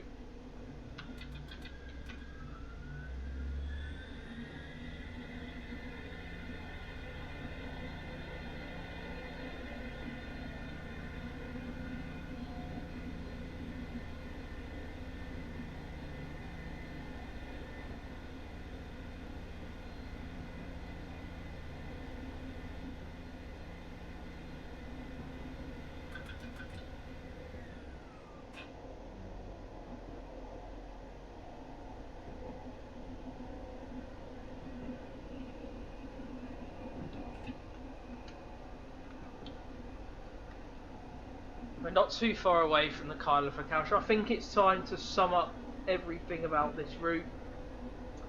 So, it is very long, far longer than I thought it was, and far longer than I actually thought was between Inverness and the Kyle of Lochalsh. So that's my mistake, honestly. But it is very long. It's very, very well detailed and very well appointed. Although some of the stations, as I've seen, I don't know whether that's just my install, but I will double check this, but some of the stations do seem to me to be a little bit glitchy, if that's probably the right word for it, i.e. a little bit incomplete maybe. I'm not entirely sure what the best terminology is for that, but they just don't seem 100%, if you see what I mean. I think they could do with a little bit more detail. So, station side of it, I'm going to give it a 7. Actually, I'm going to drop it down one. Actually, a 6 out of 10. The problems that I have at the stations with poles missing and stuff like that I've seen along here, I haven't seen any fix for that. I don't know if there's any fix for that. Honestly, look, there's another bit of floating trap there. You know, there you go. That's another glaring issue there, and I don't know. I've reinstalled this many times, and there's been no change to that. So I don't know if that's just a missing asset or something like that. Not entirely sure. So for that reason, stations are a 6 out of 10. The scenery is an 8 out of 10, definitely. For what it is absolutely stunning. Especially the nice crossings and the feature of the little white lights that have got to turn on at the crossings and stuff like that. Honestly, that's really, really well appointed, well deserved. The track textures are lovely. I love the sounds. I love the buildings. The custom assets are quite nice. There aren't that many of them, to be honest, though. So the scenery wise, I'm going to give it a 7 or an 8 out of 10. It's very nice. It's just quite dated. It really does need an upgrade, to be honest. But for its time, it's very well appointed. And I'll give a final verdict. I'll give a final out of 10 once we get to Kyle, because I haven't obviously seen the station at Kyle. I can't obviously give a fair judgment if I've not seen the station at Kyle of Lochalsh. So I'll give my final verdict there, and then as I say, as normal, all links and everything will be in the description below if you want to go ahead and buy this. I do recommend it. As always, I'm never the sort of person to push a sale, so the first thing I'll say is wait until Just Trains do a sale. They do one at Christmas and various different times around the year. So just wait until they have a sale on and pick it up then. It's a well worth getting. I just think £20.99 is a bit much for what it is. There's not that much to it compared to, say, Midland Main Line and some of the more recent routes. So, and bear in mind that Wessex the Wessex Main Line is £24.99. It's only £4 more than this, and you're getting far more than this in terms of scenery and assets and custom assets and whatnot and time. You know, you're getting a hell of a lot more than what you get in this for that. So, so yeah, make of that what you will. But the link will be in the description below if you do intend to buy it, and all the details. And do leave a comment if you want to ask me any questions or correct my language or terminology. Just let me know. And if you want to see any content, if you want to recommend any content that you'd like me to cover, leave it in the comment section below, and I'll always read all the comments and get back to you. That's what I can say to you. It's my commitment to you as the viewer. And I would happily consider it for a future video. But do bear in mind what I said at the start of the video. I am expecting to have a large hiatus due to my current situation being untenable where I am at the moment. So there will probably be much fewer videos, if any at all, from March onwards. And I don't know when that's going to end. But I will be back. I'll always endeavour to be back once the situation is back to normal. And we'll just go from there. But in the meantime, I'll try and get as much content covered as I possibly can. So, here we go. Final approach into Kyle of Lochalsh, platform number 2. We haven't actually got that far to go. We're predicted to be bang on time, so I can't really argue with that. After all this journey. I don't know what that sign is.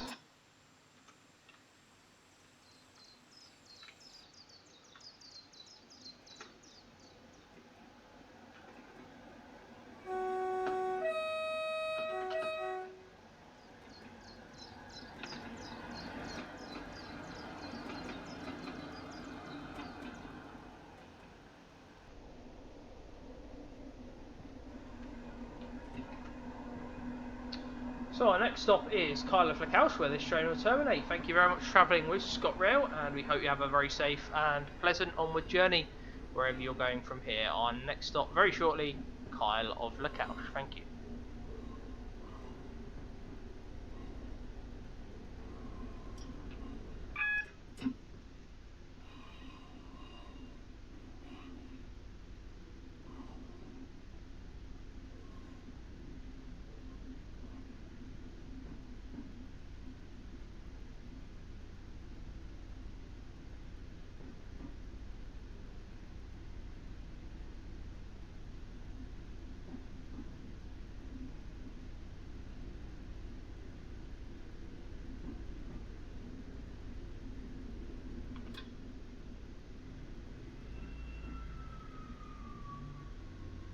So here we are, the end of the line. Quite literally, it feels like a lifetime ago that we left Inverness, but we are finally here at the Kyle of Lochalsh.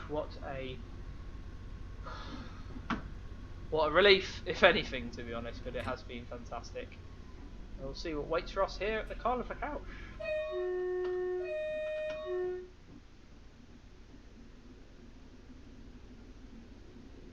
Nice little custom signal box, that's it, that is fantastic. Yeah, that is a lovely signal box, that's it there. It's more like a French chalet than the signal box, but hey ho.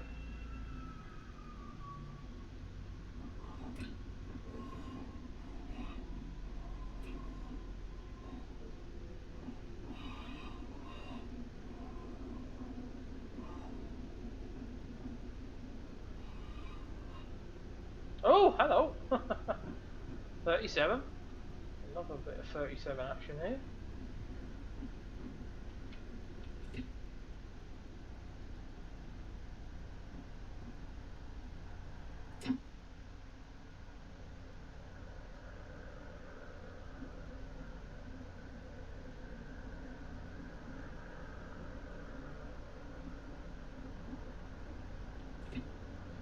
So here we go, this is the Kyle of Lochalsh, and we'll sum up the journey. I literally can't go any further, otherwise you end up in the blooming river.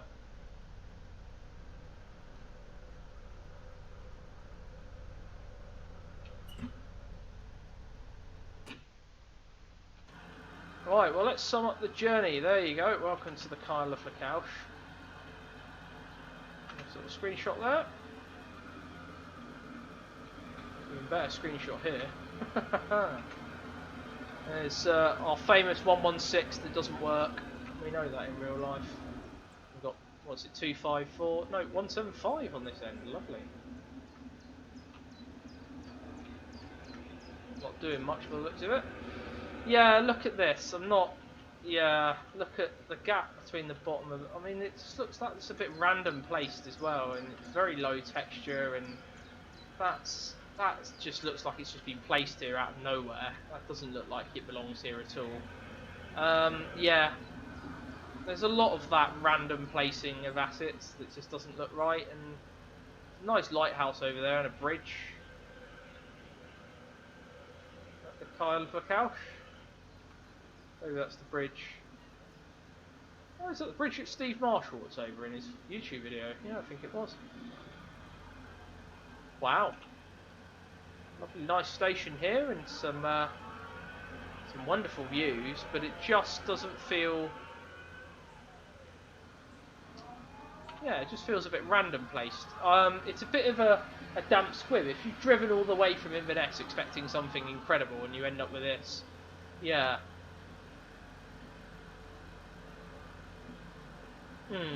Right, so time to sum up this video. Well, what do I think about the Just Trains Kyle of Lochalsh line?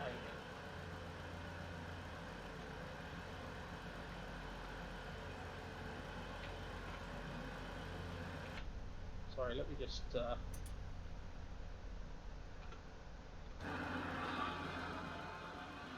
So the Just Trains Kyle of Lochalsh line is brilliant.